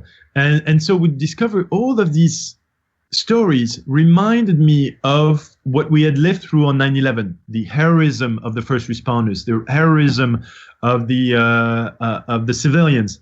And after a couple of months thinking about it, saying, but we have to tell that story, but it's a very complicated story. And again, we know that telling a story like this is full of kind of pitfalls of we have to do it in the right way and be respectful and not be gratuitous, just like we had done with 9/11. And so we started first to talk to the big organization, the French government, the head of the fire department, and the head of the police, which I had met through these trips that I had taken. So, and they all said okay. They all understood where we were coming from. They had all seen our 9/11 projects and the others that we had done, and decided to do us. And started about a long 8 months process of starting to get to the civilians in particular and the local firefighters that had participated that night and been there. And it took a while. It was made easier by the fact that Gédéon and I were survivors, and so in ourselves we were all part of this very strange club where nobody wants to be a member of, but we are. The survivors of terrorism. And I think in the way that when we met them, we mostly didn't talk about what we wanted to do or their stories. We talked about our story, where we came from, what we had lived through, the trauma, how that trauma had changed over the years. Because for them, they were watching it with very young eyes in a way. Their trauma was still a year old, which is nothing. And so we're looking at us with about, at that time, 16 years on our traumatic experience, were really enabled them to trust us and understand and speak to them in a way that others could not. And so we then decide, okay, but all these people have agreed for us to do it, but how do we do it? And that's why we came up to do it with Netflix, because it was kind of the safest place that will do it justice. We didn't see that documentary knowing that it was already to be at least 3 hours long, to do it on a normal network that would then, would have to cut for commercials or for all that. That was not the forum for that. What the platform that we thought we needed was that for people to watch it when they wanted, to stop when they wanted, to be able to watch the second part of it 3 months later, 6 months later, 2 years later, and not to be rushed to watch it and to maybe a broadcaster who kind of wanted to do the best rating numbers. That was not what it was all about. And so we managed to and we're very grateful that Netflix gave us the freedom to do that, kind of almost a talking head documentary with very little images, and trust us to say a compelling story. That film is kind of the other end of the spectrum from our original 9/11, which we started. This is 16 years later. We're much more mature, but in a way, we're treating the exact same subject in two different ways. The first one is with the images that we film, as we were protagonists ourselves and inside. The other is more a devoir de mémoire, a duty of memory, and so which relies more on the words of these people, and once again, the courage of the people that gave us their testimony and were candid enough to talk about what they lived through, the civilians, the firefighters, the SWAT members, to see that humanity, that same best of us that comes out, was so touching that we knew we needed to tell that story. But it's very complementary to our 9/11 documentary in a way. Yeah. I mean, it was so incredibly powerful. And like you said, the courage, because I mean, I have this on the show today, with the courage that you have to relive that horrific moment, to tell the story, knowing that it's going to help so many people out there. It was the same thing. And I obviously want to get you guys to lead us through that day, at least an overview of it. But the courage that it took to lose a wife, you know, to see a friend that didn't make it, you know, and then to sit there and tell the story. And then also, you know, we'll get into it as well, but some of the humor in it amongst all that death and destruction, you know, and we'll talk about that when we get to that point. But I mean, it was just, it completely paralleled what I saw in 9/11, what I saw in 7/7, you know, with the reports of that and the kind of stiff, you know, British upper lip, which I love, stiff upper lip, like, screw you terrorists, we're going back to work. Made me very proud to be British. But yeah, I mean, again, but you saw that community, you saw people banding together, you saw, as with 9/11, the firefighter in a station waiting for possibly another bullshit call to come in, and all of a sudden the worst case scenario. And clearly, as with, you know, the men and women in FDNY and, you know, the surrounding agencies, and then the same in Paris, they clearly were prepared. They'd done the training. They kept themselves fit. So as a responder, it was amazing that when they were dropped right in the middle of it, that they had to collect themselves, but then they went to work. And through that lens, you know, it to me, they walked the walk. There's no better description than that. No, it's true. And so to go maybe through, for the people who don't really know what happened, it's quite of crazy, because so it's a Friday night, mid-November, and it's a night where it's actually exceptionally warm and wonderful outside. So Parisian, as Parisians are most of them are at a cafe, drinking a beer, having a cigarette. All the terraces are full. It's nice, you know, full of life. We're probably arguing about politics or whatever it is, and you have a exhibition match, a soccer match playing the biggest stadium in Paris, and 70,000 players, and the match is going great. And suddenly a suicide bomber detonates his explosive vest in the middle of in front of the stadium outside. No one knows exactly at that point what is happening. They don't even believe, they don't know if it's a terrorist attack, if it's just, you know, an accident or, you know, whatever. And slowly, the French president is there. The French president is in the stadium with his German counterpart. And over the next, I think, 33 minutes, 3 groups of terrorists would attack. 3 would detonate their suicide bombs, their suicide vest outside the stadium. 6 different cafes would be shot by machine guns by a team of roaming terrorists that would drop them off from their car, spray an entire terrace, go back in the car, go to the next one. And at the end of that, 3 more terrorists arriving at a very busy music hall where a concert of an American rock band is taking place, and will start shooting in a theater where there is about 3,000 people. All that within 33 seconds of each other.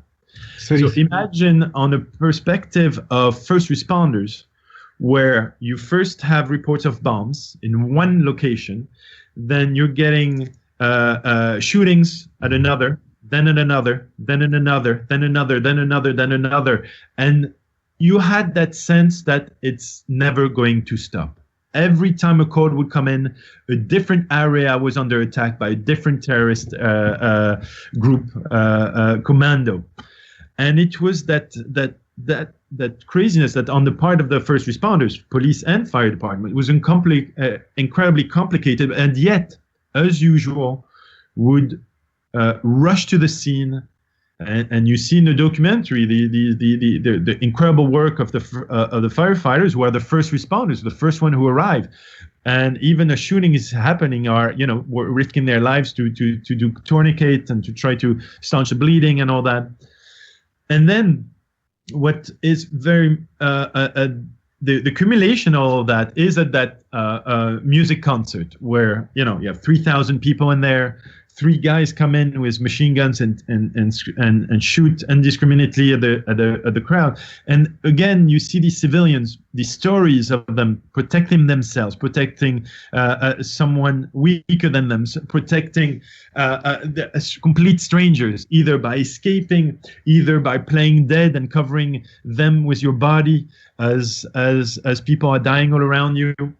The terrorists will then proceed to take 11 hostages and wait for the police, lock themselves in a long but very narrow hallway with these 11 hostages, and that hostage negotiation will then take place. And when you talk about the humor, what we wanted to show is that humor is a very important part, I think, of healing.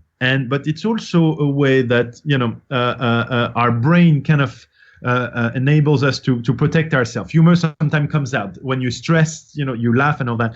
And these moments where you can think that, how can you even think about laughing when two terrorists are pointing AK-47s at your heads, that they're playing with the detonator where you can see on their vest full of explosive and they're holding your feet away from them. It's in these moments that the crazy, surreal reality happens. And here it happens when the SWAT team, amazing people, whether it is in the US or in France, but here in Paris, these SWAT team members who know it's going to be complicated. It's a narrow hallway. You have 11 hostages. You have two terrorists armed to the teeth, AK-47 explosives. You're going to have to breach at some point, which is, it's going to be bad for you and for the hostages. And yet, as they try to negotiate to buy some time, the negotiator has the thickest southern accent you can imagine. And so comes that surreal moment where he tries to give the number to call on the cell phone to negotiate and all that, except no one understands him. And the hostages have to repeat for about 15 times the number. And it becomes kind of a sketch that you would think comes out of Saturday Night Live if it was not so terrible. All this is to say that you find these moments where you look at the documentary and laugh and almost be all ashamed. No, I should not laugh. But it is the hostages themselves and the people there that will tell that crazy moment when you think life is going to be over in an instant.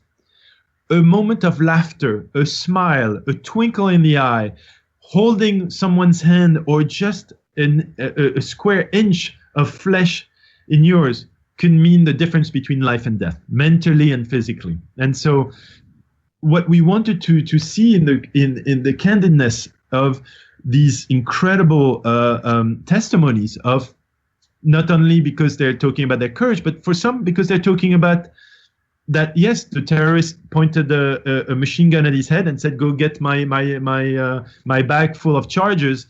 If not, I'll kill you and I'll kill your friend. And he says, but I go there and I pick up the bag and I feel guilty because I'm giving them more ammo, but I don't want to die. And I think to have the honesty to say that is incredibly courageous, but also very human, and I think is to be applauded. All of them that participated, the act of telling your story is an act of courage, because it is not easy. It is not fun. For the most part, it was difficult. It was long. It was heavy, but it helps you. It heals you to be able to tell your story. And here, these people in particular, who, for the ones in the Bataclan, the one in the concert venue, who had been taken hostage for 2 hours, that this moment of their lives had been taken away from them. These 2 hours of their life was taken hostage by the terrorists, to be able to tell their story minute by minute, what they saw, what they felt, what they smelled, was a way to reclaim what had been stolen from them. And so it was very important, and it was an act of courage, of resilience, and healing on their part. Yeah, you got anything to add before I kind of throw some things at you, Gédéon? Go ahead. Okay, so I mean, like I said, anyone listening, this is an absolute must listen. As a human being, as a first responder, I mean, as a must watch. I mean, it was such a absolutely one of the most powerful things I've ever seen. And being a responder myself, I can invest in that even further. But a few of the takeaways, I mean, obviously I don't want to go over the whole entire thing, but a few things I think that were very powerful to me. The first one was, you mentioned the French Prime Minister was there. Is it Prime Minister or President? You had the president and the interior, the Ministry of the Interior. Okay, president. But the president visits the stadium, yeah. Yeah, okay, we'll make sure I get the right title. So it's a Germany versus France game. And so when the initial explosions go off, it's outside the stadium, even though it sounds like one of the terrorists tried to make their way into the stadium. And what I was very impressed with was the fact that he chose to tell them to keep playing, to try not to arouse suspicion. At first, you're like, oh, well, that's easier said than done. But then in the next breath, they say that his own son is in the stadium. So I thought that was very powerful because he's not making it now for strangers. He's including his own family member. And that decision undoubtedly saves lives. But the amazing part is he has very little information. It's actually the fire commander in the stadium that the president goes towards and said, "What do you think?" And the fire department official there says, "We don't know what's happening. We have two choices. If we stop and panic people, we might have a frenzy. There's 70,000 people there. If we stop the game and say, okay, let's evacuate, we don't know what's outside." And so he makes that very difficult decision to keep everyone inside, including his son. It is a very personal one. And fortunately, it was the best, because if they would have panicked people, there would have been a stampede and people would have died from that. If they would have let them outside, you had two more suicide bombers, unbeknownst to them, that were waiting, that exploded themselves a bit later on. So, but making the right decision, sometimes it's inches and seconds is the difference between life and death. And these decisions are hard to take, but fortunately, they were the right ones. Absolutely. Well, another thing that I thought was very powerful is as it unfolds, and again, you said about the heroism, the way that the first responders, and a lot of them obviously were the firefighters initially, segregated off, sectioned off. They had the group leader and the person assisting, and they started triaging, and they, the innovation, like using the barriers as stretchers, some of those things. But you saw people banding together. You saw these responders acting just like you said. There was no what we call warm zone. They had no idea if one of those people in the crowd was another one with a gun or a bomb that was going to kill himself. So initially, knowing, like you said, there's chaos and ultimately what seemed to be a journey south to the Bataclan, it was just the heroism of these men and women, like you said, sheltering people, the actual responders themselves. And I think a very powerful moment to me that's kind of summed up from the responders' lens was the doctor, médecin, I think it was, who had been on scene. He was kind of orchestrating the response. He had a chest wound patient. He, told him to hold pressure, obviously got caught up with all the other triage that was going on. And then when he came back, that person had passed away in that same seated position. And even though he was trying to maintain his composure, you could see in his eyes, knowing responders, that moment has definitely stayed with him. And what's incredible, so he's a fire department doctor, which means he's military. He was deployed. He's done Afghanistan. He's done Mali. So he's been on theaters of war. He's treated war wounds and all that. And here to see it, and you see it in his eyes, in the cafe that he knows, that he's been to that restaurant. And then he talks about that, and just because he's doing triage and there's 30 other people, and for 30 other people, it's at least, 20 seconds per person. And by the time he comes back, that person has died. And to see almost a tear in his eye and holding that emotion, you see that humanity that rises to the surface, that all of them, even though they did an incredible job. Can you imagine you arrive at a terrace where you have 28 seats, 24 people are dead on that terrace or dying. And you're at first 2 trucks, and everyone has to do everything. It is unbelievable the work they've done, the people they managed to save. Was an Herculean effort, coordinating with the civilians themselves who were helping. But they all talk about one thing. They all talk about when they would treat people, the people themselves, the victim, would say, "Don't take care of me. Take care of the next person. They're much worse off. I'll be okay. Take care of my neighbor. Take care of people that they don't know." And that was really what struck them, is, again, that sense of protection for the other, for caring for the other above themselves. Yeah. I think another powerful moment for me you had the one lady, and I meant to write the names of all these people, but I forgot, but I guess it's probably a good thing I didn't, because people listening probably, I don't know which person it was anyway. But there was a couple in the Bataclan. So now those 3 terrorists have come in. You've got 1,500 people at this rock concert. They are literally executing to the point where there are piles, mountains of bodies. And this couple finds their way into, was it a bathroom where they got into the ceiling space? And this one lady is heavier. She's obese, and she's trying to get in. And obviously, as you're recounting it, you can imagine, especially she's probably wearing heels or something as well. And she's trying to climb up into this section that they found in the ceiling, and she keeps falling. And she says, and you can almost see this, all these people waiting to get up into this safe haven away from these murderers. And this one woman is big and she can't get up there. So immediately you think she's going to say, and then everyone pushed her out of the way and they went up themselves. But she said that the complete opposite, that the people were cheering her on and helping her get up there, and she got up there. And I thought that was an incredible moment of humanity, because you would think the stampede selfishness effect would kick in, but it was the polar opposite. And they basically helped her emotionally and physically get in that hole before they got in themselves. Gédéon, no, I'm talking too much. Yeah, you're the one who took the best here. So, that's as you said, it's one of those moments where you expect the worst, but the best happened. And this lady who's here with her husband, and they've drove on the same day hours on their small cars coming from the north of France to listen to one of their best rock band.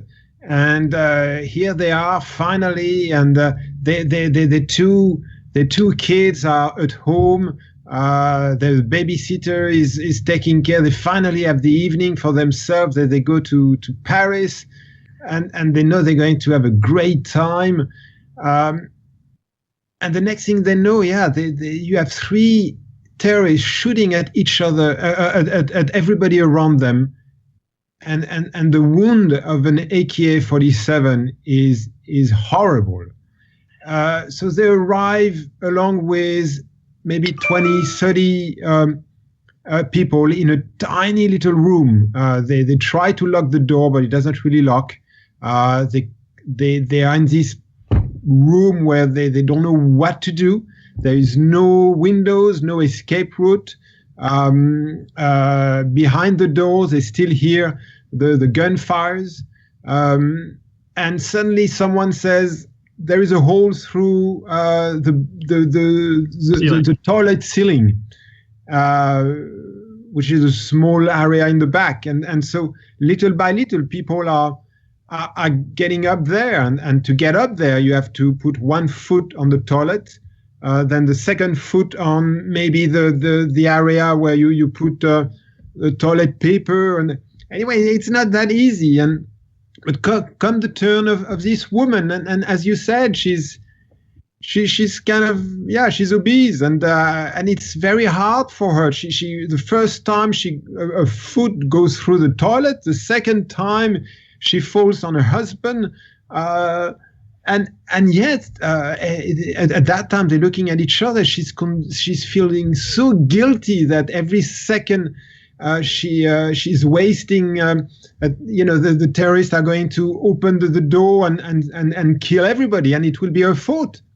But no, the people behind her who's making a line are cheering her and saying, "You can do it," And finally, she managed to do it with maybe I think a foot on her husband's head, and her other foot.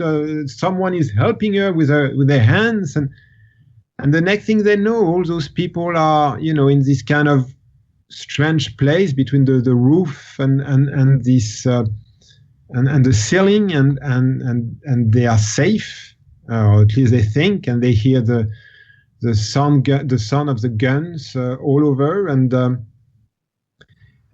they don't know that for the next 2 hours they are finding refuge exactly on the ceiling above where the venue is, where the stage is, and pretending to be dead among tens who are actually dead.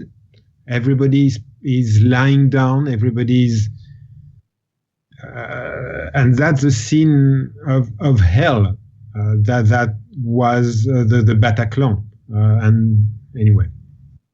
Yeah. And it was such a powerful moment. I think the other one is one more thing I want to talk about, and then we'll go to Notre Dame, because I know we're almost at 2 hours now.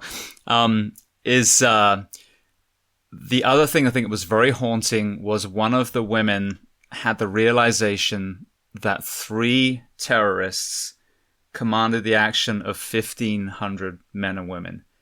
And there was that realization of, I think, but ultimately, what if we had rushed them? What if we had gone? Then, some of us would have been killed, but the rest would have been saved. But I think it was a very powerful lens into the fact that fear can paralyze us, and obviously I'm sure they seemed like there was more than 3 of them too, with all the, the horrendous executions that were going on. But I'm sure that's something that's going to haunt her to the day. Again, you could see it in her face that so many people were killed. Was it 130, I think, that day in the end, wasn't it? And in Paris altogether, it was 190. 190. Oh, I got that wrong. Okay. 130. No. 90 at the Bataclan, but it's 130. I apologize. Oh, no problem. 90 Bataclan died. Okay, yeah. So I mean, a huge amount. But I mean, again, easier said than done. Any one of us would have been trying to find our void space in the ceiling somewhere to get away as well. But that was a powerful moment, that how a weapon can completely offset the quote unquote fair fight and put, innocent civilians and make them so vulnerable. I mean, I just had people from the Pulse attacks on a few weeks ago, same exact thing. So just to kind of put that out, I thought that was a very powerful moment as well. Yeah, because I think that's where you see really it talks to the helplessness of it. And when she says in her interview, it's really, I can't believe that 3 jackass, because I think that's what she is, are, we're at we're 1,500 and we're at the mercy of 3 jackasses with guns. And it's the power of fear and terror, because this is the point of terrorism, is terrorizing people and making them flee and making them full of fear and paralyzing them. But yet, as we see that, we see the country is, I think this documentary is in a way a perfect FU to terrorism, because I think the contrary happened. At the moment where they wanted to terrorize us and paralyze us, that's where you saw the most incredible moments of courage, of compassion, of love in the middle of that horror and hate. And that's, I think, is really what really prevailed, and that's what we should hang on to. I think we've always, and Gédéon was talking about that at the beginning, the way these people behaved, I think, is really for us kind of a vaccine against depression, against that thinking of everything. The world is such a horrible place, because when you hear the radio or the television, it's not very. But when you see that at moments like this, people can be so beautiful, so amazing. I think you need that. You need that kind of little shot in the arm that says, okay, if they could do it, of course I can, or I need to try. Absolutely. Well, just one more element of that, and then I want to move on to Notre Dame. I'm going to be mindful of your time. I think the other very powerful thing, and again, for the responders listening, I mean, I did my best to become the best version of me. Was I perfect? No. Was I the best firefighter, paramedic? No. But I mean, I think that's something we all push towards. But I think it's very important to highlight that when the SWAT team actually made entry to terrorists with semi-automatic weapons that had bomb vests around them, it took them 1 minute and 6 seconds to neutralize the threat in a narrow hallway with hostages.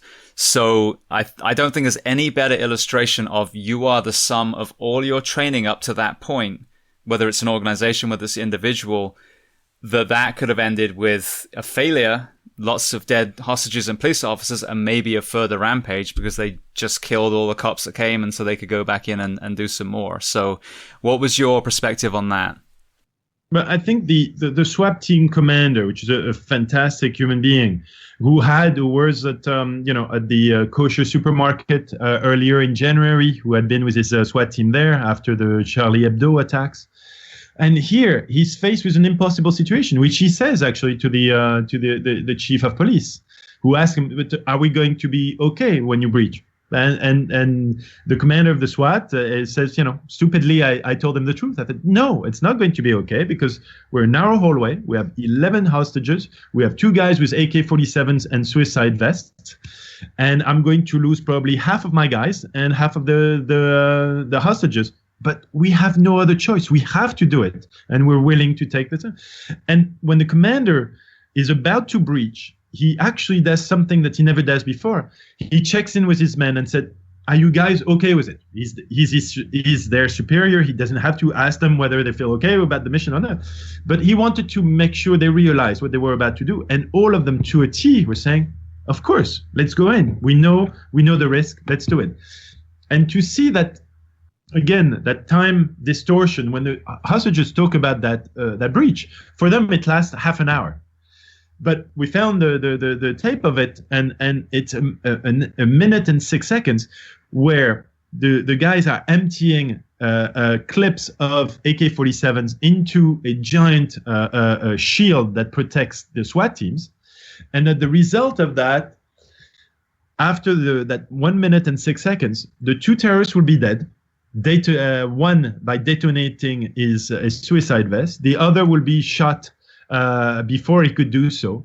There's not a single cop who's there is one cop who's hurt with a bullet to the hand, but that's it. And none of the hostages are hit. So it is almost like a miracle operation, because technically half of them should have died. So the courage and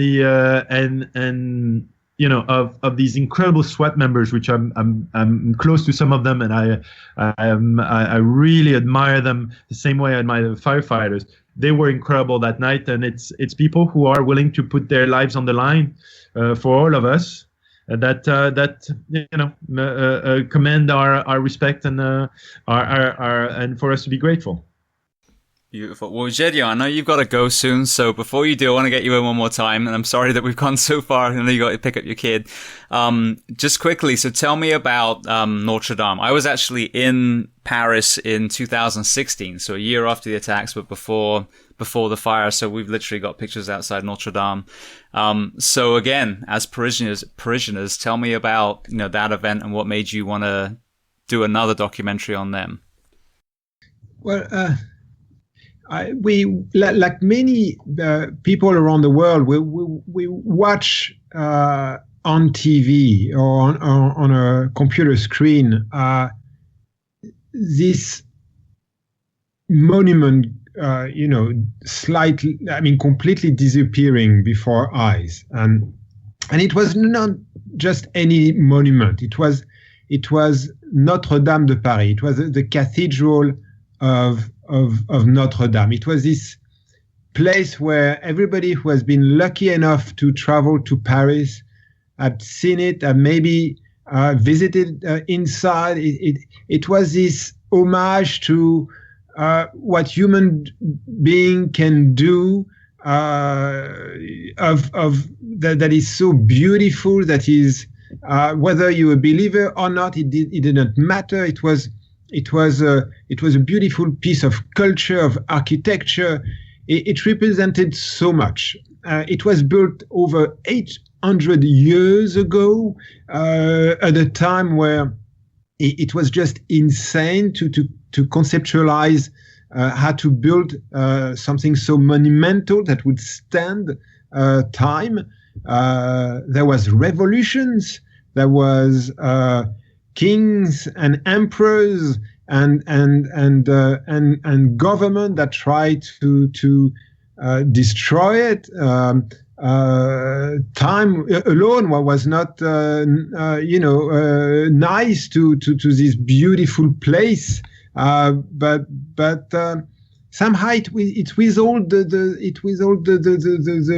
the crisis of time. And so it's one of those monuments where you're alive, and wherever you are in the world, you're thinking, okay, everything is going bad. You switch on TV, you listen to your podcast, your radio, the world is going mad, but at least you can be pretty sure there are some monument in the world, some things that are really standing, and that will be standing for the rest of time.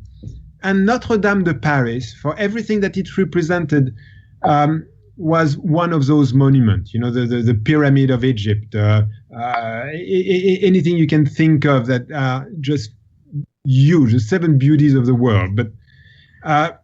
But here it was being destroyed in front of you. I mean, this thing that was making your life more grounded suddenly was disappearing in smoke, and so Jules and I, we lived it live, like most people, and we're so relieved when we discovered that the fire department of Paris had managed to save the Notre Dame, and of course we thought, there gotta be more to it than just guys and girls coming in and putting water on it, and that's when we discovered, again thanks to Chief Pfeiffer, that and Jules' relations with the French fire department, that the rescue of Notre Dame was nothing but easy. That Notre Dame should have been destroyed 10 times that evening. And if it was not for the absolute abnegation and sacrifice of the firefighters, stories that were not told, stories that people of Paris and France didn't know about, it would be Paris without Notre Dame, which is something insane to think about. It's like Egypt without the pyramids. It was. So we started to talk to the firefighters and discovered that what they had gone through, what they fought was just insane. And Jules, please go. I think I'm so sorry. I have to run. No, please. Thank you so much. You've been so generous with your time. It was a great honor to be on your show. Your show is amazing. Thank you so much, Jules. Forgive me. I have to pick up the kids. Okay. Merci beaucoup. I'll channel your answers. I'll have to do a thicker French accent, but I think I can. We'll just pretend to be both. That's okay. No, but but it was really that Gédéon said. The relationship we had already created with the head of the fire department, which had changed. It was not the same from November 13, but it was his deputy, which I had got to know. A lot of Paris firefighters and SWAT teams from Paris did a lot of trips coming to New York, and that I would greet them when they would arrive with Chief Pfeiffer, and there were lots of exchange that we've done over the years, and so we have a great relationship with these people. And I called the chief of the fire department in Paris a couple of weeks after, and to tell him, but we were all so proud, we were all watching and in awe of what you guys did. And he said, you have so many incredible stories. I think you should maybe do a documentary about it. So went to Paris to meet with him, and discovered once again, this incredible courage, not only of the firefighters, but of the civilians that came to help, the people who work in the church who came to work, the people who were working on the scaffolding that came to help also. And it's that also that comedy of error, that humor that we were talking about on November 13, that is almost there. That kind of another kind of, you have the impression, a Saturday Night Live sketch of when they go to try to retrieve the crown of thorn, because the crown of thorn is supposed to be in a safe at Notre Dame. Except that so you have to imagine this building, the entire roof is on fire, and firefighters are in teams working on all the facade, up, down, on the right, on the left, in the north, in the south. And one team in particular is in charge of saving the artwork and all of the relics. Because there is actually a department a special department in the fire department that takes care of firefighters in charge of saving works of art who operate in museums and all that, because it is something that you have to think about.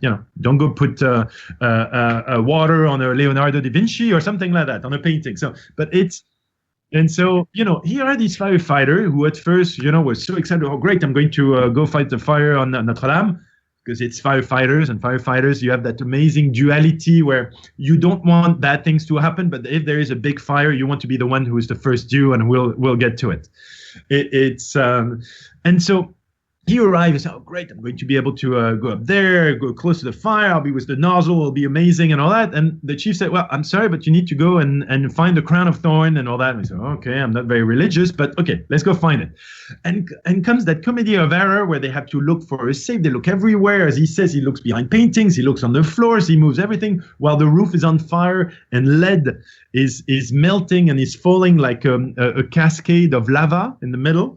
And so they have to be careful that it doesn't fall on them. They finally found the safe, break the safe, come out triumphantly with the crown of thorn. And as he says, I'm carrying really at the top like this because I don't want to break it. I don't want to break the thorns because, a crown of thorns without thorns, I'll get into trouble. So he comes out, and here comes the curator of the of Notre Dame, who said, and here we see this amazing firefighter so proud to come and say, and unfortunately we have to tell him it's not the right one. That's the display one. And they go back into another treasure hunt to try to find it. So where they're all, so it's what we wanted to show, like in most of our program. Reality is messy, is beautiful, is funny, is dramatic. That's the beauty of human nature. You can overcome everything with humor and with love. And so here to see these incredible firefighters who, what we didn't realize at the time, are a few of them decide to go up and are sent in a suicide mission in a way. There is no one no civilians anymore in Notre Dame. The church the cathedral has been evacuated, but the two towers, which holds the bells weights about 8 to 10 tons each, and there's about 10 of them. And they realized that inside of these towers, the frame that holds the bell is all made out of wood, and it's starting to catch fire, which means that at some point the beams are going to collapse, the bells are going to come crashing down, and you'll have a domino effect, and the entire cathedral is going to implode into itself.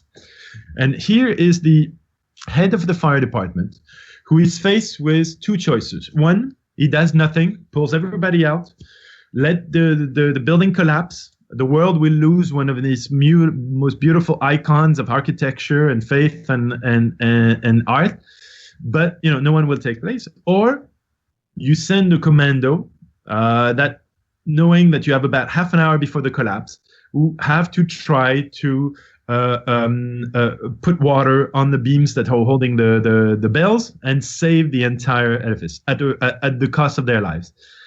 And the chief of the fire department goes and talks to the French president, explained to him the choices, and the president said, "Go for it." And you have a commando of about 10 firefighters who go up and will fight their way inside of the tower, fight their way up the stairs, and will actually extinguish the fire probably 5 minutes with 5 minutes to spare. But within these 5 minutes, it could have been the end of all these firefighters and that amazing monument. So you have all of these incredible, and what I love is these firefighters, like all firefighters, took in such beautiful terms. It's not fancy. It's not, they don't have degrees in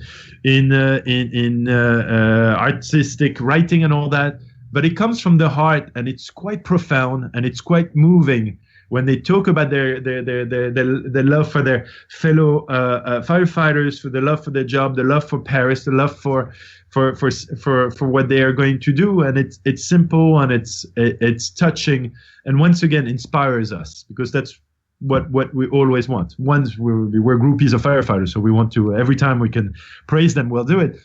But these are these amazing heroes, and reminds us of a moment where we think everything can be over. Well, not always. You still have that glimmer, that spark of hope is in all of us, and that's what we have to remind people, especially this year, or at least last year, I should say.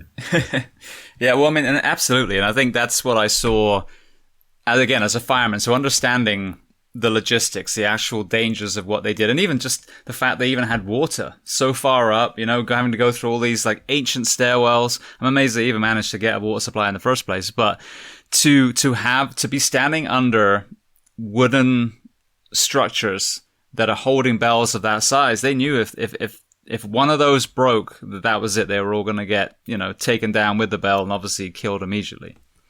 But again, and you know that firsthand. When you're a firefighter, you don't think about that. You think about it, it's in the back of your head, because that's what makes you a good firefighter. You're not oblivious to the danger. You are aware of the danger and you take it into consideration. But you know why you're here. And at the same time, it's the best feeling in the world is you go into a firehouse after a good job. The smiles all around, and it smells like a fireplace on their bunker gear, and everyone is happy because they've done a good job or they save people. That's the best reward, is helping out someone at the end of the day. Absolutely. Well, a couple of things I want to touch on that one. So firstly, just like Tony, you had a rookie, but this time it was a female firefighter who had not seen fire until this point. She's been on for 2 weeks. She's on, you have to think, woman firefighter, young, fantastic, lots of courage, lots of heart. She's been on the job for, I think, 2 weeks or 2 months, I don't remember. And her first job is actually at Notre Dame. She's first due, which means she's the first truck to arrive. They go up all the way to the inside of the roof. And there is a little door that comes into the roof. It's full of smoke. The fire has started probably half an hour ago. They go in, doesn't see anything. She goes with her officer. They're attached to a rope, and they go up. They don't see anything, and it's getting warmer and warmer and warmer. And she's never been to a fire, so she says, "Okay, it's getting hot, but I don't want to say anything because I don't know if I'm supposed to say anything, and I want to do a good job." And at some point, her officer turns around and says, "Let's go out. It's too hot." And indeed, when they come out, they start to see that all of their bunker gear is almost like shining in a metallic way. It's because the lead, that the outside of the roof is all lead sheets, was melting on them in pools of molten lava in a way, and was starting to burn them. And their helmets started to melt. It was so hot. And here she is, that's her first fire, and she incredibly bravely goes in the middle of the fire itself, and then would fight all night on this. You always have these little things of having another rookie there. I think for November 13, it ended up that there was a cameraman in one of the fire trucks, and that was first due to one of the cafes. So you always have life is very strange and repeats itself. Yeah, well, with the molten lead, I think one of the most powerful images was the gargoyle with the lead spilling out of his mouth. Where normally it would be water, and here you have this molten lead being spitted out of the statues like this. It's quite an incredible sight. Very, very, very eerie. They all describe it as that eeriness, especially because it's whether you've seen Notre Dame in the Hunchback of Notre Dame on Disney with the Hunchback, or you've seen the different movies. It represents. It's more than just a church. It evokes something. Whether you're French, you're American, you're wherever, that it was more than a building. It is more than a building. Each stone has a little bit of part of our common humanity in all of us, because it belongs to the world, these kind of places. Yeah, and I'm assuming that the bells rang following Bastille. I mean, some very powerful moments in French history. But yes, they did, and they were they were after each World War, and it was an amazing moment. When we discovered, that part of Paris. It's on Ile de la Cité, which is one of the two islands right smack in the middle of Paris itself, on the Seine River that traverse the town. And that little island is a little bit like it's a small village into itself. You know, they have their own kind of little culture. They kind of look at outsiders strangely and all that. And here they would talk about, you know, Notre Dame is almost the breathing, beating heart of that little village. They hear its sounds when the bells ring, when all that, and suddenly after the fire, that beautiful monument had gone silent, had gone mute, and they would describe it almost like a patient that had gone into a coma. And we're waiting for it to speak and wake up and breathe again. And a few months after the fire, the former French president died, Jacques Chirac, and it's customary to normally ring the bells. Except the bells, there's no more electricity, there's no more of that. Except that the people at Notre Dame decides to go up and ring the bell by hand, by attaching a rope to the knocker, and all of us, because they invited me to come with them, were rolling for 45 minutes, rang the bells of Notre Dame, the biggest one, which is 13 ton, by hand, which was a surreal experience. And when we came back down, people stopped the people that went up and said, "You finally gave us back our beating heart." To hear her, it was like that comatose patient that woke up and said, "I'm still alive, I'm still here." So it really represents, you have so many things that place represents for people of Paris, for people of the world, for people of France. Beautiful. Well, I think that's a perfect place to kind of end the conversation there. I just some few closing questions I'd love to ask people. I'd love to get your mind as well. The first one is there a book that you love to recommend to people that can be related to what we've discussed today or something completely different? Okay, I'll have to find it again. I remember one of the things, and I think that corresponds to that. There was an amazing book that I had read extracts when I was in high school in France growing up that they made you read. And it was, I think it was the letters that were sent by the people that were put to, before it takes place during the Second World War in France, and it was the resistance fighters and their last letters before they were executed by the Germans. And in these, you found this incredibly touching letter. And I remember reading one in particular of a young 16-year-old boy who was about to be executed for being part of the resistance, and he was executed by the Nazis, writing a last letter to his mother, asking her not to cry because of what he had done. He had lived, and he had done it in a way to save people, to save life, and to preserve freedom. And in these moments of selflessness, I've always been touched by that, by these people like firefighters, like police officers, like first responders, who are willing to put their lives on the line for the rest of us. And I had always found that. And that book that always struck me, I'll have to find it again and give it to you. But you put me on the spot. It's hard to Sorry. Beautiful. Well, thank you. That's a great answer. What about movies? Is there a movie, not a documentary, but a regular, like, fictional film that you like? But a lot. That's the problem. I watch, a whole lot of television and film and series and all that. So I'll go in first and documentaries. And again, it's maybe on the same subject, but you have an incredible documentary on World War II in France and the resistance called The Sorrow and the Pity by Max Ophuls. It's just about 4 hours long. It was filmed, I think, 15 years after the war. And it's a fascinating look into normal human beings who suddenly find themselves, their world put upside down and Nazi occupation at that time, and having to fight, even though they're not trained, they're not all that, and how, you face evil. So it always kind of relates to the things.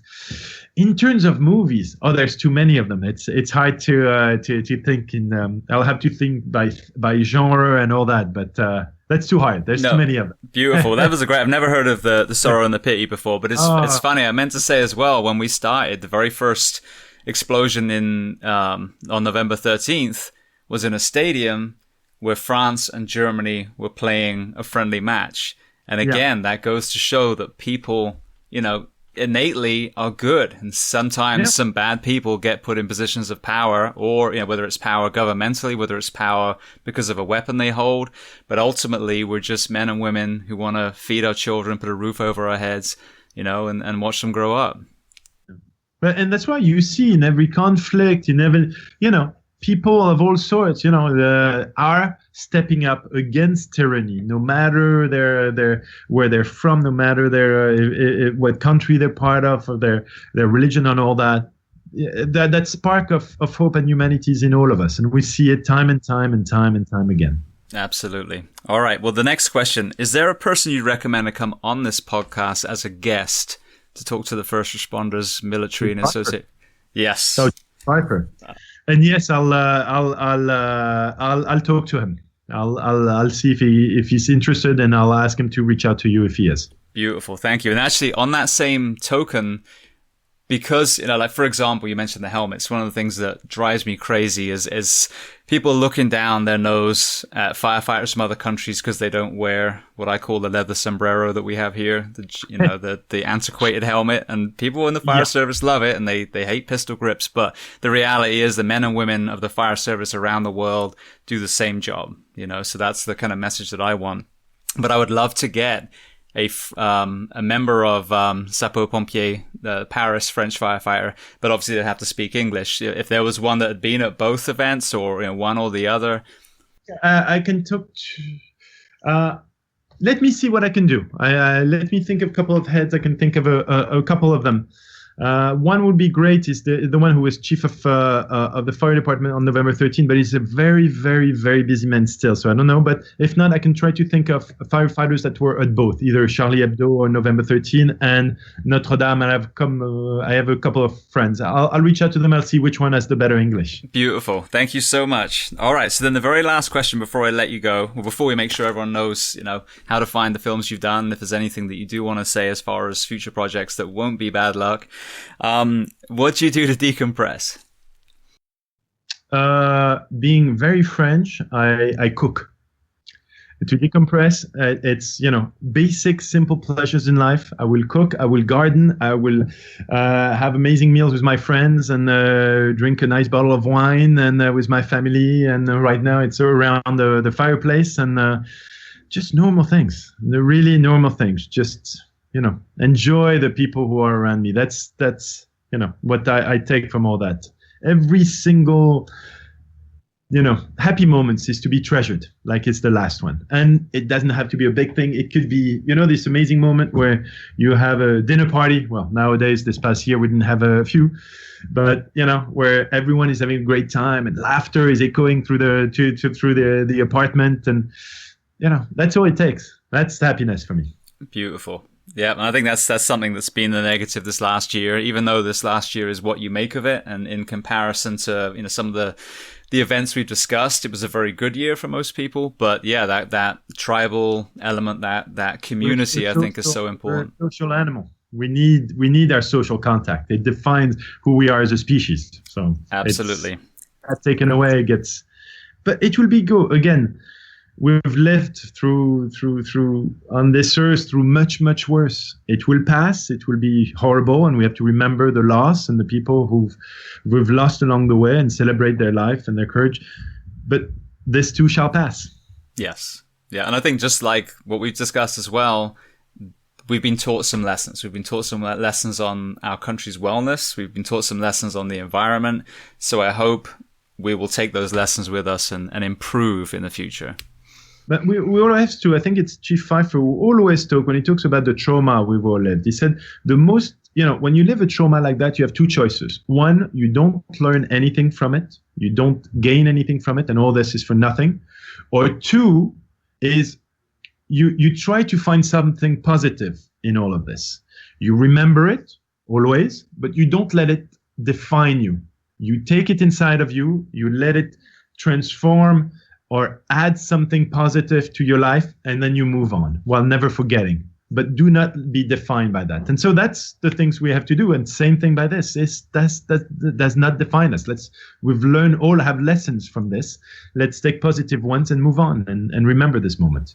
Beautiful. Well, I did put some posts out asking if people had questions, and I think there was a couple. One, do you still stay connected with the department? Obviously, you've told us that you're good friends with Chief Pfeiffer.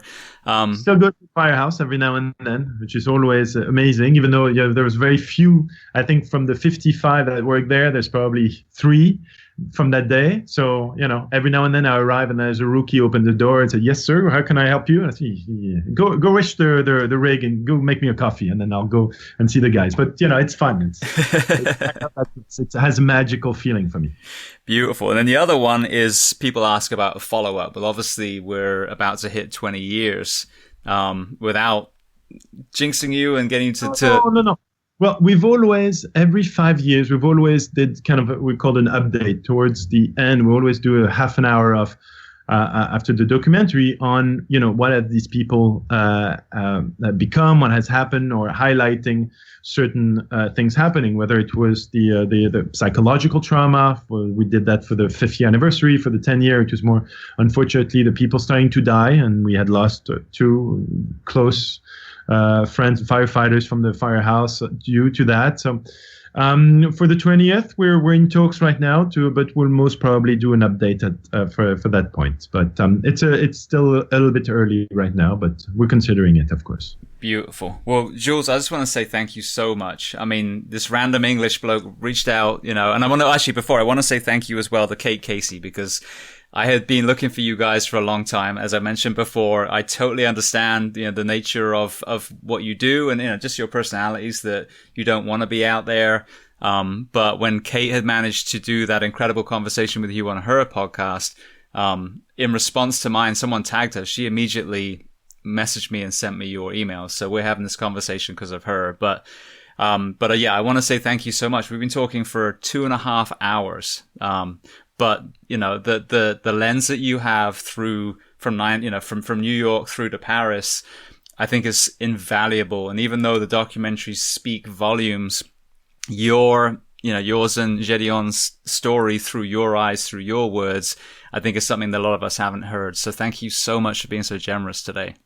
Oh, no, my pleasure, and thank you to you and all these amazing first responders. We're all we do is really an homage to them, and a way to say thank you in a way that we'll never be able to thank them enough. How can you thank someone who saved your life? So it's our pleasure and it's our honor to be able to help in any small way. So it was a fun conversation. I really appreciate it.